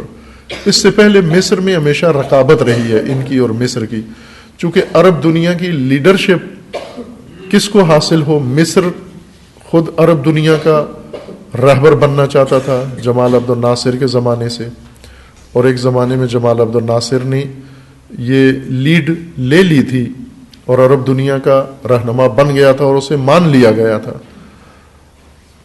پھر اس کے بعد جمال عبد الناصر کے بعد پھر سعودی عرب کے حالات، مصر کے حالات نامتوازن رہے، ناپائیدار سیاست رہی، تو دو لیڈر پیدا ہوئے. ایک سعودی عرب جس نے خلیجی عربوں کو اپنے ساتھ چند ممالک کو ملا کے رکھا، اور ایک مصر تھا کہ دوسری عرب دنیا مصر کے محور میں متحد تھی. بس دو لیڈر تھے عرب دنیا کے، سعودی عرب اور مصر. اس وجہ سے ان کی رقابت ہے آپس میں کہ عربوں کا رہنما کون ہے، عربوں کا لیڈر کون ہے. کوئی کسی کے ماتحت نہیں ہونا چاہتا، نہ سعودی عرب مصر کے تحت، نہ مصر سعودی عرب کے تحت جانا چاہتا ہے. ابھی انہوں نے جب سے جنرل سیسی انتخاب ہوا ایک ڈرامہ رچا کر اس نے الیکشن کروا کے پرویز مشرف کی طرح اور صدر بن گیا ضیاء الحق کی طرح. اب انہوں نے تھوڑا سا رخ کیا ہے اس کی طرف اور یمن میں فی الجملہ اس کو اپنا اتحادی بنایا ہے. یمن کی جنگ میں مصر بھی شامل ہے, محدود سطح پر شامل ہے. بلکہ ایک جوک بھی میڈیا میں نشر ہوا ہے کہ سعودی فرمان روا مصری فرمان روا سیسی کی گفتگو ہے فون پر یا اپنے کسی آفیشیل بندے سے کہ اسے کہا گیا کہ مثلا سعودی عرب یہ عزائم رکھتا ہے تو آپ اس کے لیے کچھ کریں. تو اس نے کہا کہ ٹھیک ہے, ہم مثلا کانفرنس میں ظاہراً شرکت کرنا تھی کہ کانفرنس ہو رہی ہے, آپ اس کانفرنس میں شریک ہو جائیں. تو اس نے اسے کہا کہ انہیں کہو کہ اتنے بلین ڈالر ہمارے اکاؤنٹ میں ڈال دیں, میں کوشش کرتا ہوں ٹکٹ لے کے کانفرنس میں آنے کے لیے تیار ہوں. ایک کانفرنس سعودی عرب نے رکھی, سی سی اس میں شرکت کے لیے کئی بلین ڈالر اس نے مانگے. اتنے بلین ڈالر دو گے تو میں اس کانفرنس میں شریک ہوں گا, اور وہ اس میں ہوا شریک اور وہ اس نے وصول کیا. ظاہر ہے ابھی بھی وہ چاہ رہے ہیں کہ سعودی عرب سے پیسہ دولت ثروت مصر لے اور اپنے ملک کے لیے صرف کریں, جیسا بھی کریں. بہرکیف مصر سے بھی ان کی توقع ہے. باقی ممالک ایسے ہیں جو جن کو مائکرو کنٹریز کہا جاتا ہے. مائکرو کنٹری ان کو کہتے ہیں جو عام آنکھ سے نظر نہیں آتی, مائکروسکوپ لگائیں تو نظر آتی ہیں. مائکروسکوپ سے جو ایسے جراثیم ہیں نا جن کو مائکرو کہتے ہیں, مائکروب جو ان کو مائکروسکوپ سے دیکھا جاتا ہے, ویسے نظر نہیں آتے. بعض چیزیں نظر آتی ہیں, جیسے چونٹی نظر آتی ہے, مائکرو نہیں ہے چونٹی. مائکرو ان چیزوں کو کہا جاتا ہے جو مائکروسکوپ کے بغیر نظر نہیں آتے. خوب ایسے کچھ سیاسی ممالک بھی مائکرو کنٹریز ہیں جو نظر نہیں آتے, جیسے مثلا جبوتی مائکرو کنٹری ہے, کومور نام بھی نہیں سنا ہوا کسی نے ان کا, بورکینا فاسو, وہ یہ مائکرو کنٹری ہیں, مائکروسکوپ سے نظر آتی ہیں نقشے کے اندر, ویسے نظر نہیں آتی. یہ سعودی عرب کی ٹیم ہے. ان سے تو نہیں اس کو توقع کہ یہ مائکرو کنٹریز اور مائکرو فوجیں آئیں گی اور آ کر سعودی عرب کے اس اتحاد میں شامل ہو کر اور ایران پر اٹیک کریں گے. ظاہر ہے طاقت چاہیے اس کو, اپنی فوج اس کی وہ لڑنے والی فوج نہیں ہے, وہ شہزادوں کی فوج ہے, اور شہزادے لڑنے کے لیے نہیں ہوتے, کھانے پینے کے لیے, عیش و عشرت کے لیے, پرفیوم کے لیے ہوتے ہیں وہ جو استعمال کر رہے ہیں. ان کی زیادہ تر نگاہیں ادھر ہیں, چونکہ انویسٹمنٹ کی ہوئی ہے, انہوں نے پیسے دیے ہوئے ہیں. اب وہ چاہتے ہیں کہ آپ اس سابقہ ہمارے احسانات کا جواب دیں کہ پاکستان کبھی بھی اس کام کا متحمل نہیں ہو سکتا. اس لیے یہ بہترین حرکت تھی, میں سمجھتا ہوں, جو اس وقت انجام پائی ہے. ہمارے وزیر اعظم صاحب نے انجام دیے اور جرنیل صاحب دونوں مل کر پہلے سعودی عرب گئے ہیں, پھر ایران گئے ہیں, اور جو بھی نتائج نکلے ہیں بہرکیف اس پالیسی کا اعلان یا اس پالیسی کا اقدام پاکستان کے لیے نفع میں ہے, اور اسی پر قائم رہنا چاہیے اور اس سے آگے نہیں بڑھیں. وہ پہلے تو امید ہے کہ یہ نہ ہو یہ تصادم, لیکن سعودی عرب کی بھرپور تیاری ہے کہ یہ ہو. ابھی تک جو آثار ظاہر لگ رہے ہیں ان کی پوری تیاری ہے کہ یہ ہو. روکنے کے لیے سارے اس میں فعال ہیں و سرگرم ہیں. تازہ ترین جو بیان جان کیری امریکی وزیر خارجہ نے بیان دیا ہے تشویشناک, وہ یہ کہ سعودی عرب ایٹم بم خریدنے کے چکر میں ہے, ایٹم بم خرید لے اور ایٹمی حملہ کرے. وہ ایک طرف سے ایران کو ایٹمی پابندیاں لگا دیں کہ یہ ایٹم بم نہ بنا سکے, اس کے سسٹم کو انہوں نے بلاک کیا, لاک کیا, ختم کیا پابندیاں لگا کر, کہ یہ بھی ایک اہم مسئلہ ہے. میں وقت ہوا تو اشارہ کروں گا.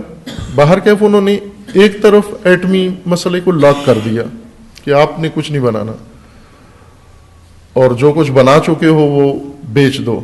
انہوں نے بحری پانی جو بنایا تھا وہ انہوں نے بیچ دیا سارا ٹنوں کے حساب سے، اور انہوں نے یورینیم جو افزودہ کی تھی وہ بھی بیچ دی ساری، اور انہوں نے جتنی مشینیں تھیں افزودگی کی یورینیم کی وہ ساری کھول دیں اور پیک کر کے سٹوروں میں رکھ دیں، اور پلانٹ جو تھا اس میں انہوں نے کنکریٹ بھروا دی۔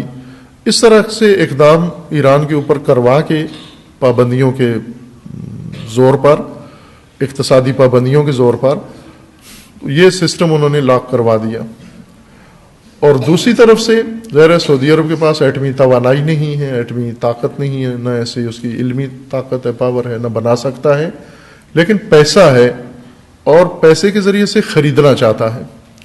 جان کیری نے یہ بیان دیا ہے کہ سعودی عرب کی نیت ہے کہ پاکستان سے خریدے ایٹم بم، چونکہ پہلے سعودی وزیر بیان دے چکا ہے کہ یہ ایٹم بم ہمارا ہے چونکہ ہمارے پیسے سے بنا ہے۔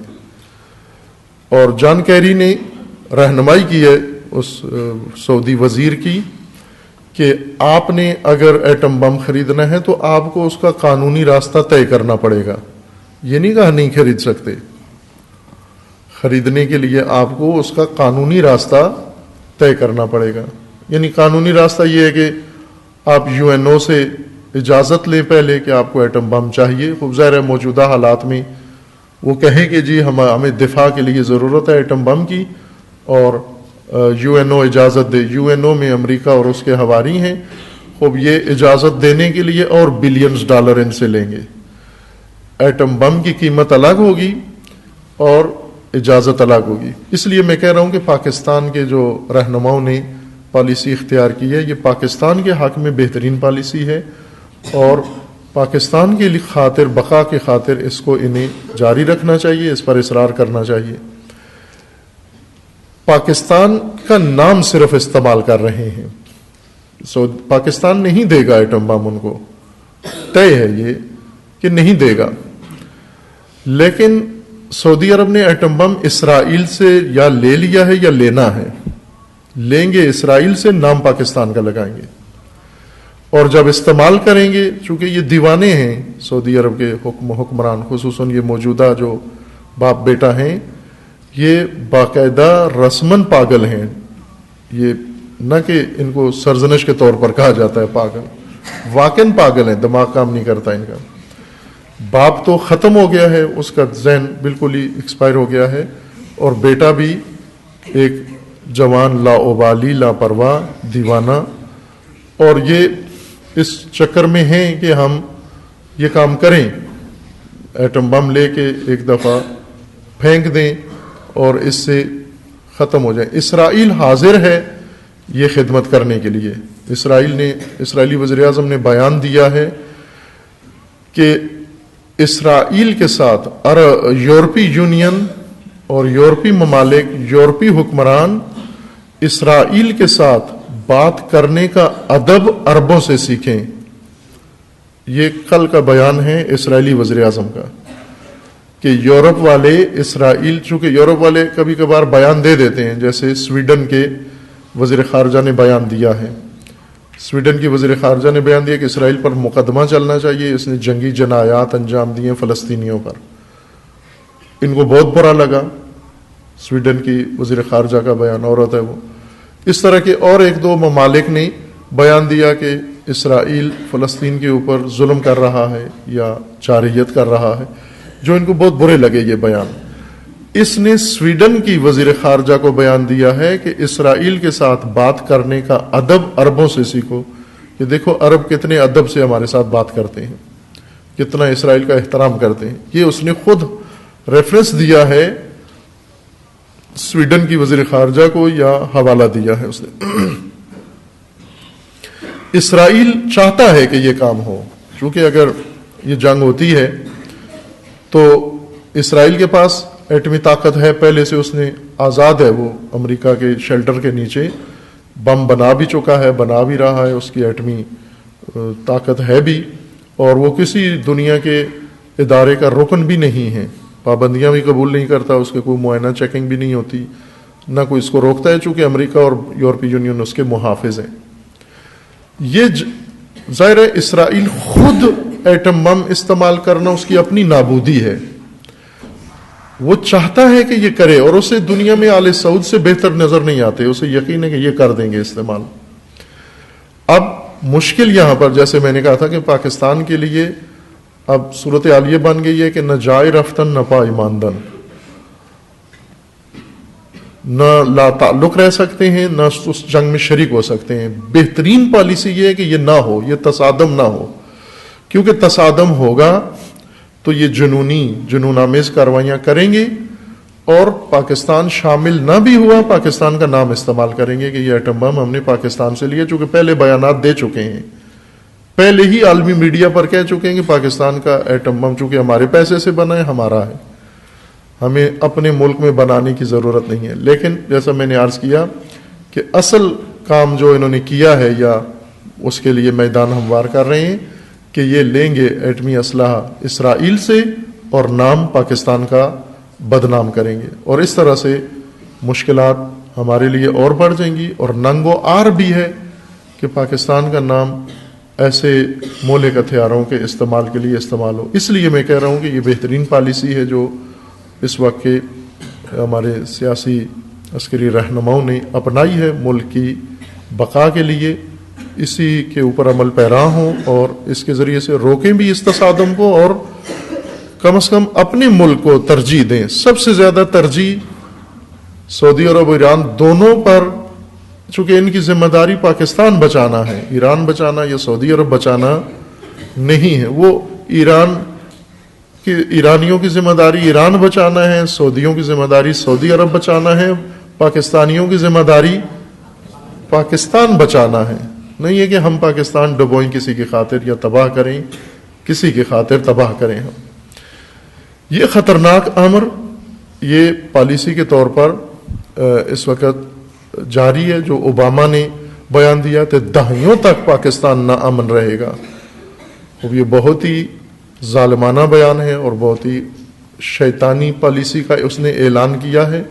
اور ادھر سے جو جان کیری نے بیان دیا ہے کہ یہ آل سعود ایٹم بم لینے کے چکر میں ہے اور انہیں قانونی راستہ طے کرنا پڑے گا. باہر کیف ممکن ہے یہ یو این او سے سعودی عرب کو اجازت بھی دلوا دیں قانونی طور پر کہ اس وقت چونکہ وہ خطرے میں ہے, لہذا جس طرح ہمیشہ امریکہ کا یہ موقف ہوتا ہے کہ اسرائیل شدید خطرے میں ہے فلسطینیوں کی جانب سے اور اسرائیل کو اپنے دفاع کا حق بنتا ہے, کبھی بھی نہیں کہا فلسطینیوں کو دفاع کا حق بنتا ہے. امریکہ کے نزدیک فلسطینی جا رہے ہیں, جارحیت کرتے ہیں, تجاوز کرتے ہیں اور اسرائیل ناامن ہے فلسطینیوں کی وجہ سے, لہذا اسرائیل کو ہر حق پہنچتا ہے جو مرضی ہے فلسطینیوں کے ساتھ کرنے دو اس کو. یہ اس کی رسمی پالیسی ہے. یہی بیان انہوں نے ابھی دیا ہے اور یہ آئندہ لے جائیں گے ان کو اس نقطے تک جہاں سے امریکہ چاہتا ہے کہ مشرق وسطیٰ میں مسلمانوں کو نابود کرنے کے لیے خدا نخواستہ یہ ان پاگلوں سے جنونیوں سے یہ حرکت کروائیں, چونکہ مشرق وسطیٰ گہوارہ ہے اسلام کا, مسلمانوں کا, طاقت ساری مسلمانوں کی مشرق وسطیٰ کے اندر ہے اور مشرق وسطیٰ میں اگر یہ جنگ کروانے امریکہ چلا جائے تو سب کی اس میں تباہی ہے. یہ جیسا میں نے اشارہ کیا کہ ایران سے پابندیاں اٹھائی گئی ہیں, کچھ پابندیاں جو انہوں نے ایٹمی اس کے منصوبے کی وجہ سے عائد کی تھی کہ ایران اپنا ایٹمی پروگرام بند کرے, ختم کرے. چونکہ یہ ایٹمی پلان اس سے ایٹم بم بنے گا اور ایران اگر ایٹمی طاقت ہو گیا, ایٹم بم اس نے بنا لیا تو دنیا کے لیے خطرہ ہے, اسرائیل خطرے میں ہے, عرب خطرے میں ہے, فلاں فلاں. یہ انہوں نے حساسیت بنائی اور ایران کے اوپر پابندیاں لگائیں, ایسی پابندیاں کمر شکن جنہوں نے ایرانی اقتصاد کو مفلوج کر دیا اور بحران پیدا ہوا ایران کے اندر. اس بحران سے نکلنے کے لیے ایران نے مذاکرات کیے اور پابندیوں کا ایک نتیجہ یہ نکلا کہ ایران نے اپنا ایٹمی منصوبہ ختم تو نہیں کیا لیکن انہوں نے اپنا سب کچھ منوا لیا ایران سے. جو وہ چاہتے تھے اس کی ایٹمی طاقت کو تخریب کرنا یا ایٹمی اس کے جو منصوبہ تھا، پلان تھا جو اس کو رکوانا، وہ رکوانے میں کامیاب ہو گئے. جیسا رہبر معظم نے فرمایا کہ اب اس بحران سے نکلنے کے لیے ہمیں بہت ساری کام کرنے پڑے اپنے ملک کے اندر کے مسائل کی خاطر. منصوبہ انہوں نے بنایا ہوا تھا، یہ پابندیاں اٹھا لی ہیں انہوں نے جو ایٹمی منصوبے کے حوالے سے تھی، فوراً ہی دوسری پابندیاں لگا دی ہیں. چونکہ ایران میزائل بنا رہا ہے، میزائل بنانے کے جرم میں اور پابندیاں لگا دیں. ایٹم بم نہ بنانے کے چونکہ وعدہ کر لیا، معاہدہ کر لیا، اس معاہدے کی وجہ سے کچھ پابندیاں اٹھا لی ہیں انہوں نے. پابندیاں جو اٹھائی ہیں، ان پابندیوں کے اٹھانے سے بھی اب فائدہ اٹھانا چاہتے ہیں، سیاسی فائدہ. ایک فائدہ یہ ہے کہ ان کے ایٹمی منصوبے کو بلاک کر دیا، لاک کر دیا، اور دوسروں کو اسرائیل کا گاہک بنا دیا کہ آپ کو اگر ایٹم بم چاہیے، نام پاکستان کا استعمال کرو، خریدو اسرائیل سے. یہ امریکہ کی ایما پر یہ کام ہونے جا رہا ہے.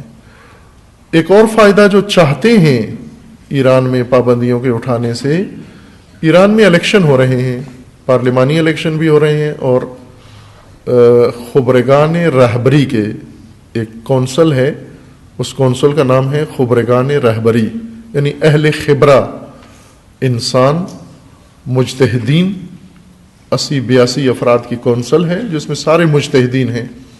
آیت اللہ، ان کا کام ہوتا ہے رہبر تشخیص دینا، امت کے سامنے اس شخصیت کو متعارف کروانا جو رہبری کے لیے کوالیفائی کرتے ہیں. یہ اس کونسل کا کام ہے، چونکہ بڑی اہم کونسل ہے. اس کے بھی الیکشن ہونے والے ہیں 1-2 ہفتوں کے بعد، اور ایران کی پارلیمنٹ کے بھی انتخابات ہونے والے ہیں. اور اگلے سال امریکہ کے اندر بھی صدارتی الیکشن ہونے والے ہیں، دونوں ملکوں کے اندر انتخابات ہیں. یہ جو معاہدہ ہوا ہے، اس سے کوشش یہ کر رہے ہیں کہ دونوں جگہ پر، دونوں ملکوں میں انتخابات کے لیے اس کارڈ کو استعمال کر کے اس سے استفادہ کریں. اور انتخابات کے لیے ان کی کوشش یہ ہے کہ ایران کے اندر ایسے افراد کو ایران کی پابندیاں اٹھانے کا سہرا ان کے گلے میں ڈالا جائے کہ یہ لوگ ہیں جنہوں نے ایرانی اقتصاد کو بچایا ہے، ایرانی مہنگائی ختم کی ہے، ایران میں ڈالر کا ریٹ بہتر کیا ہے، ایران میں کچھ تجارت بحال ہوئی ہے، دوسری دنیا کے ساتھ روابط ان کے قائم ہوئے ہیں، لین دین بڑھا ہے ان کا. اس سب کے ذمہ دار وہ لوگ قرار دیں جو مغرب نواز ہیں، امریکہ نواز ہیں، امریکہ دوست ہیں. ان لوگوں کو کریڈٹ دینا چاہتے ہیں تاکہ عوام ان کو ملک کے لیے خیر خواہ سمجھ کر ان کو ووٹ دیں اور پارلیمنٹ میں آئیں.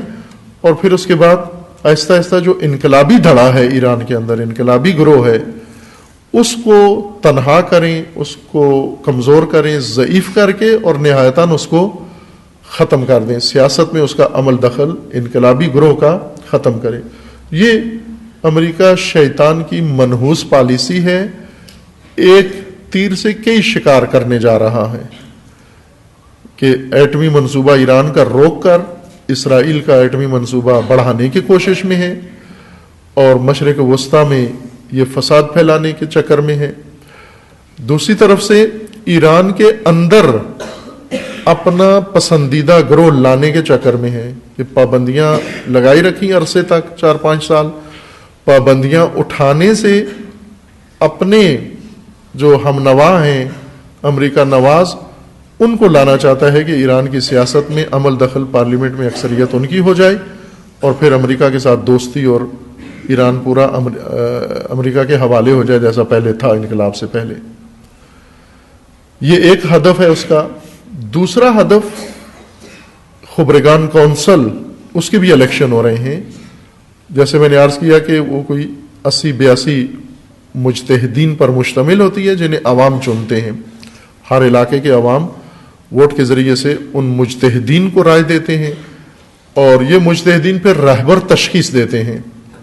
رہبر کا الیکشن نہیں ہوتا، رہبر کو تشخیص دیتے ہیں کہ اگر ضرورت پڑ جائے، جیسے امام راحل امام خمینی رضوان اللہ تعالیٰ علیہ، ان کی رحلت ہوئی، اور اس کے بعد اسی کونسل نے تشخیص دیا مقام معظم رہبری کو کہ یہ رہبری کے لیے دوسروں سے زیادہ موزوں ہیں، اور لوگ پھر اس طرح رہبر کی بیعت کر لیتے ہیں اور رہبر کو قبول کر لیتے ہیں. اس کونسل کا کام تشخیص دینا ہے. یہ بڑی اہم کونسل ہے، اور اس وقت امریکہ سمجھتا ہے، جانتا ہے، وہ ساری دنیا جانتی ہے، ایران کے اندر بھی باہر بھی، کہ انقلاب کا راستہ فقط رہبر معظم کے ذریعے سے باقی ہے. اصل رکن انقلاب اس وقت یہ شخصیت ہیں، یہ بزرگوار ہیں جو انقلاب پر ایک قدم بھی پیچھے ہٹنے کے لیے تیار نہیں ہے، کسی قسم کے کمپرومائز کے لیے، نہ امریکہ کے ساتھ، نہ عربوں کے ساتھ، نہ غربوں کے ساتھ، نہ کسی کے ساتھ، نہ ایران کے اندر کسی کے ساتھ، نہ ایران سے باہر. ایسا شخص جو کسی سازش کو قبول کرنے کے لیے تیار نہیں ہے، ایک قدم انقلاب سے پیچھے ہٹنے کے لیے تیار نہیں ہے. جنہوں نے خود پہلے بیان دیا تھا کہ میں ڈپلومیٹ نہیں ہوں بلکہ انقلابی ہوں، اور میں سفیروں جیسی بات یا وزیروں جیسی بات نہیں کروں گا، میں انقلابی ہوں. انقلابی بات تو ٹوک ہوتی ہے، واضح ہوتی ہے، روشن ہوتی ہے. اس لیے ہمیشہ رہبر معظم نے جو بھی انقلاب کا راستہ تھا بالکل دو ٹوک الفاظ میں واضح بیان کیا. یہ ساری دنیا کو پتہ ہے، ایران کے اندر بھی باہر بھی، کہ انقلاب کا راستہ اگر امام راحل کے بعد قائم ہے تو اسی ہستی کے ذریعے سے ہے. اس وقت کوشش یہ ہے کہ یہ سرحد بھی عبور کی جائے، اس ہدف کو بھی نشانہ بنایا جائے کہ مجلس خبرگان میں اپنی پسند کے لوگ لے جائیں، وہی لوگ جو امریکہ کی طرف مائل ہیں، امریکہ نواز ہیں، یا اقتدار اور شہرت کمزوریاں ہر انسان کے اندر ہوتی ہیں. ایسے افراد کو لے آیا جائے جو انقلابی روح نہیں رکھتے، انقلابی مزاج نہیں رکھتے، انقلاب کی طرف زیادہ رجحان نہیں ہے، بلکہ یا قوم پرست ہیں، ایران پرست ہیں، ایرانیت کو زیادہ ترجیح دیتے ہیں، یا امریکہ نواز ہیں، یا خودخواہ ہیں، خود پرست ہیں، چونکہ سیاستدانوں کی یہی کمزوریاں ہوتی ہیں. ایسے لوگوں کو اس مجلس میں، کونسل میں لا کر، اور ان کے ذریعے سے ایک یہ کام کریں کہ موجودہ رہبر کو ایک اجلاس کریں، میٹنگ کریں، اور کہہ دیں کہ ان کو ڈی کوالیفائی کر دیں. یہ ایک منصوبہ ہے امریکہ کا اور اس کے پالیسی. اور دوسرا یہ ہے کہ یہ رہبر معظم بالآخر جس طرح امام اس دنیا سے چلے گئے، ایک دن خدا حفظ کرے رہبر معظم کو، طول عمر عطا فرمائے انشاءاللہ صحت و سلامتی کے ساتھ، لیکن یہ امیدیں باندھے ہوئے ہیں. جس طرح امام خمینی کے بعد امیدیں تھیں ان کی، امام خمینی کے لیے امیدیں تھیں کہ جس دن امام خمینی کی آنکھ بند ہوگی انقلاب اسلامی ختم ہو جائے گا، چونکہ بعد میں کوئی بھی نہیں ہے ان کے پاس. ہمیں یاد ہے اس وقت باقاعدہ اس کا میڈیا میں اظہار کرتے تھے، کھل مکھلا اظہار کرتے تھے. ابھی بھی یہی ان کی صورتحال ہے کہ رہبر معظم کے بعد کوئی بھی نہیں ہے، اور رہبر معظم کے بعد میدان ان کے لیے کھلا ہوا ہے. اس کے لیے تیاریاں کر رہے ہیں کہ یہ خبرگان تشکیل دیں اور اس میں اپنی من پسند افراد کو داخل کر کے رہبری کو بھی ہدف قرار دیں.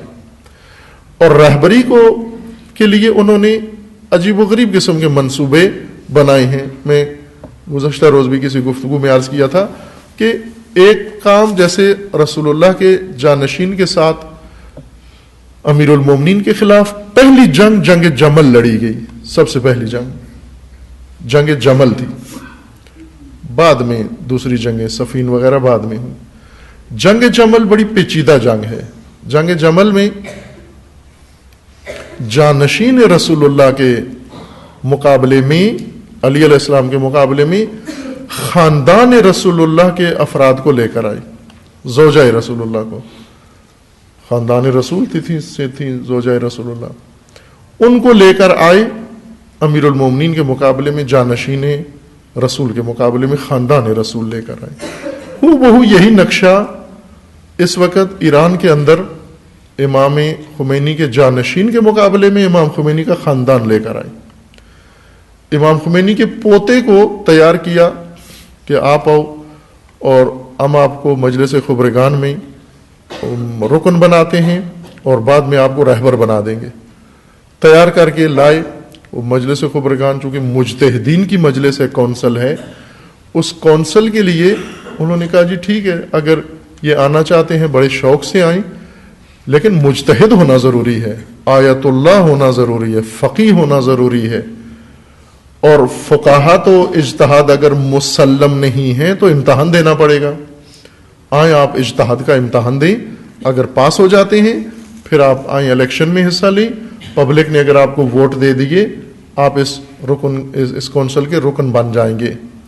لیکن انہوں نے امتحان نہیں دیا, اور امتحان بغیر, وہ چاہتے تھے کہ, یا دوسروں نے دباؤ ابھی تک ڈالا ہوا ہے دباؤ کہ چونکہ یہ امام خمینی کے پوتے ہیں لہٰذا ان کا امتحان معاف کیا جائے, ان سے امتحان نہ لیا جائے.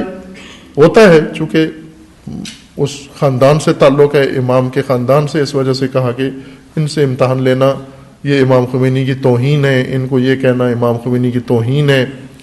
خوب اس طرح کے مسائل چھیڑ کر چاہتے تھے کہ یہ ایک جنگ شروع کریں کہ خوب ظاہر ہے اس کونسل نے جو کوالیفائی کرتی ہے, چیک کرتے ہیں صلاحیتیں نمائندوں کی, انہوں نے صاف کہہ دیا کہ امتحان جو دے گا وہ حق رکھتا ہے, اگلے مرحلے کے لیے جو امتحان نہیں دے گا وہ نہیں رکھتا. اور انہوں نے امتحان نہیں دیا, اس وجہ سے انہیں روک دیا کہ آپ الیکشن نہیں لڑ سکتے. یہ ایک نمونہ عرض کر رہا ہوں.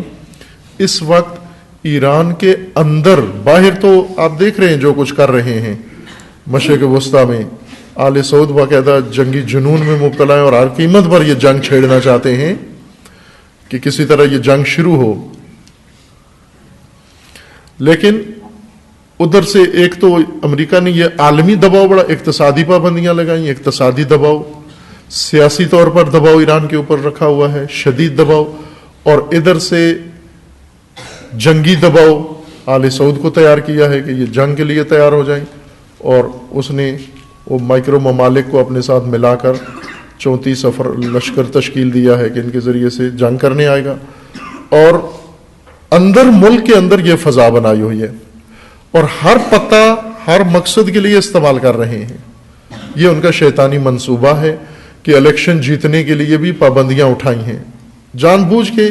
یہ اعلان, یہ معاہدہ اس موقع کے لیے روکا ہوا تھا کہ الیکشن سے 2-3 ہفتے پہلے ہم پابندیاں اٹھائیں گے, اور جو ہی پابندیاں اٹھائیں گے لوگ ناچنا شروع کر دیں گے.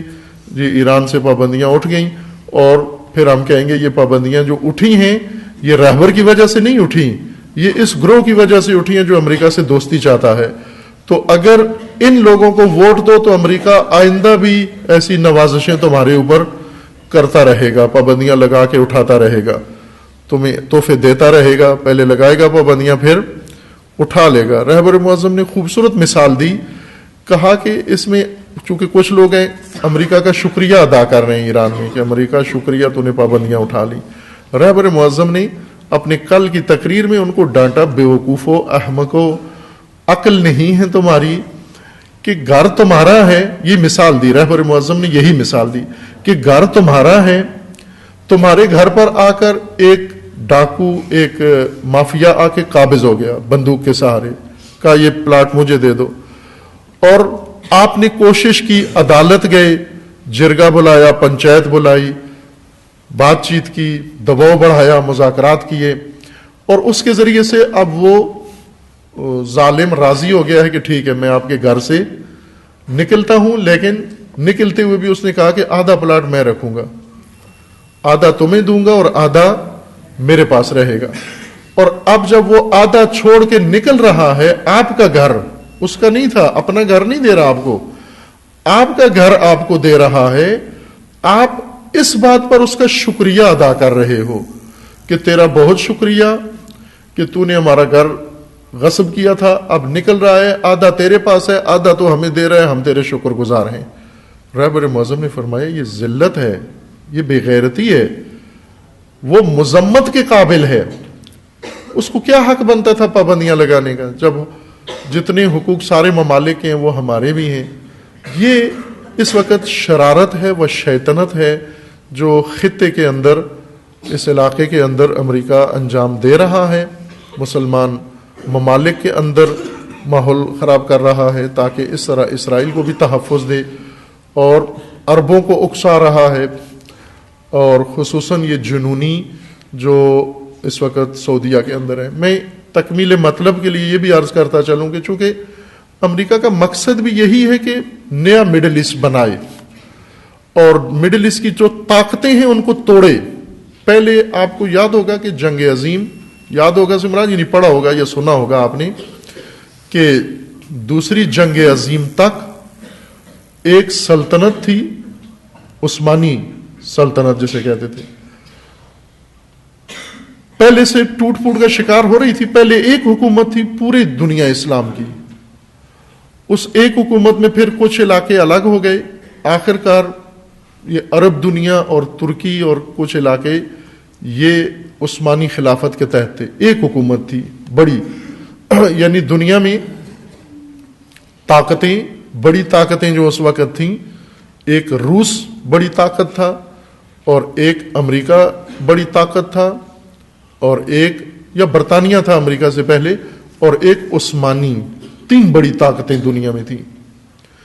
مسلمان حکومتوں میں عثمانی طاقت جو ترک نژاد تھے وہ حکمران، اور ترکی میں ہی ان کا دارالخلافہ تھا اس وقت، اور عرب ممالک جتنے تھے وہ عثمانی حکومت کے ماتحت تھے. 3 بڑی طاقتیں تھیں دنیا کے اندر. جنگ عظیم دوم پر آ کر تیسری طاقت ختم کر دی گئی، عثمانی طاقت توڑ کے چھوٹے چھوٹے مائکرو ملک بنائے گئے، کویت و قطر و بحرین جو مائکروسکوپ سے نظر آتے ہیں. ایسے ممالک تشکیل دے کر یہ طاقت ختم کر دی گئی. اور اس وقت ان کو اطمینان ہوا کہ ہم نے مشرق وسطیٰ میں تیسری طاقت مسلمانوں کی ختم کر کے 2 طاقتیں ہیں اب، روس اور امریکہ. بعد میں روسی طاقت بھی ختم ہوئی، اب دوبارہ روس پھر سار اٹھا رہا ہے.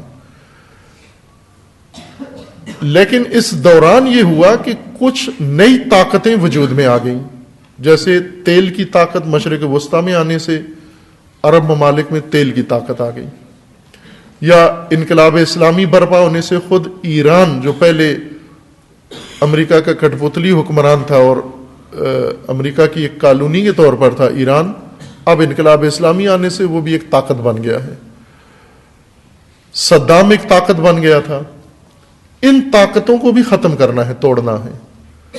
امریکہ کا قطعی ارادہ ہے کہ یہ مشرق وسطیٰ کی کوئی بھی طاقت، نہ اقتصادی طاقت ہو، نہ سیاسی طاقت ہو، نہ اسلامی طاقت، نہ فوجی طاقت ہو، یہ کمزور اور ضعیف رہیں.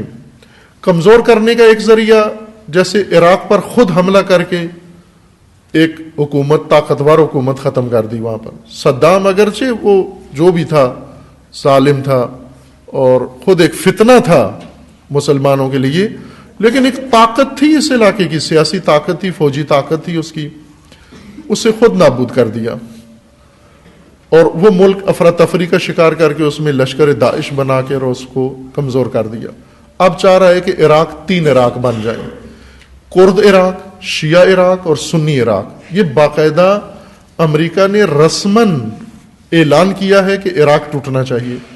ابھی بھی بار بار اصرار کرتا ہے کہ عراق کے مسئلے کا کوئی حل نہیں ہے سوائے اس کے کہ 3 ملک بن جائیں، کردستان، سنیستان، شیعہستان. 3 ملکوں میں اس کو بانٹ دیں. سعودی عرب کو بھی چاہتا ہے کہ یہ ختم ہو جائے یہ ملک. اس کی جو تیل کی طاقت ہے، انرجی کی طاقت، یہ بھی خطرناک ہے. اگرچہ جو خاندان ہے وہ ان کا وفادار ہے، وہ ان کا غلام ہے، وہ ان کا نوکر ہے، لیکن یہ مطمئن نہیں ہے، کیونکہ یہ طاقت، تیل کی طاقت، گیس کی طاقت، ثروت کسی بھی اور کے ہاتھ آ سکتی ہے. اس لیے اس کو بھی ختم کرنا ضروری ہے. اور سب سے اہم طاقت جو آئیڈیالوجی کی طاقت ہے، جو اسلامی طاقت ہے اس وقت، انقلاب کی طاقت، ایران، اس کو بھی ختم کرنا چاہتا ہے. لیکن اب اس کی پالیسی یہ کہ ختم کرنے کے لیے اس طرح کا ماحول بنایا جائے جنگی، کہ جس میں یہ جنونی آپس میں حملہ کریں ایران کے اوپر، اسرائیل ان کی مدد کرے، دوسرے ممالک کو ساتھ شامل کرے، اور یہ اس طرح سے مارکا ہو اور سارے اسلامی ممالک اس طرح آپس میں لڑ کر کمزور ہو جائیں، ضعیف ہو جائیں، اور پھر حاکمیت ان کی قائم ہو جائے. یہ ان کا منصوبہ ہے مشرق وسطیٰ کے لیے. آل سعود اس منصوبے پر سختی سے عمل پیرا ہیں. شاہی خاندان کے اندر اس وقت شدید اختلاف ہے. کچھ اس طرف متوجہ ہیں کہ یہ منصوبہ جو بنایا جا رہا ہے اور ہمیں سوانے خواب دکھائے جا رہے ہیں، اس سے ہم خود بھی نابود ہو جائیں گے. اور بعید نہیں ہے کہ مستقبل قریب میں ایک جنگ اندر شاہی خاندان کے اندر شروع ہو جائے. یہ بہت قریب لگ رہا ہے. اگر کسی نے، امریکہ نے یا دوسروں نے، برطانیہ نے وساطت کر کے ان شہزادوں میں صلح و مصالحت نہ کروائی، بہت جلد ان کے اندر آپس میں مسلحانہ تصادم ہوگا، اور جو کچھ امریکہ چاہتا ہے کہ بہت کچھ برباد کروا کے ان کو نابود کرے، شاید یہ اپنے ہاتھوں سے اس بربادی سے پہلے ہی نابود ہو جائیں گے. یہ ان کے اندر کی کہانی ہے جو ان کے آپس کے شدید اختلاف ہیں. اس لیے بھی پاکستان کے لیے بھی یہ مسئلہ اہم ہے.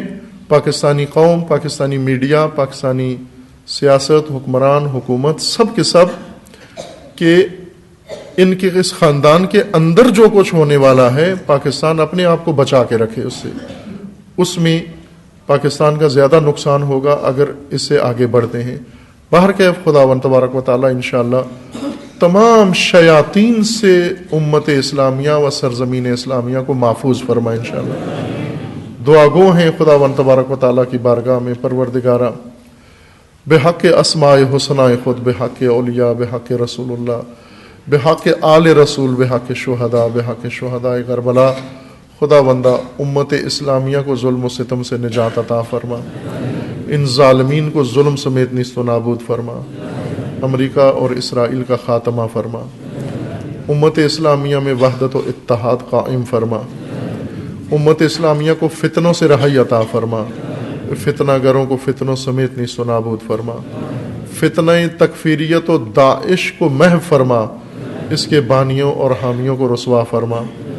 خداوند بحق محمد و آل محمد حزب اللہ کو کامیابی عطا فرما، سید مقاومت سید حسن نصر اللہ کی حفاظت فرما، رہبر معظم انقلاب اسلامی کا سایہ دراز فرما، انقلاب اسلامی کو دشمنوں کے شر سے محفوظ فرما، انقلاب اسلامی کو انقلاب امام زمان سے متصل فرما، مملکت پاکستان کی حفاظت فرما، اس ملک کو اندرونی بیرونی دشمنوں کے شر سے محفوظ فرما، ملک کے اندر امن و امان قائم فرما، دہشت گردی، فرقہ واریت، فتنہ و فساد اور نفاق پھیلانے والوں کو نیست و نابود فرما، ان کے حامیوں سرپرستوں کو رسوا فرما.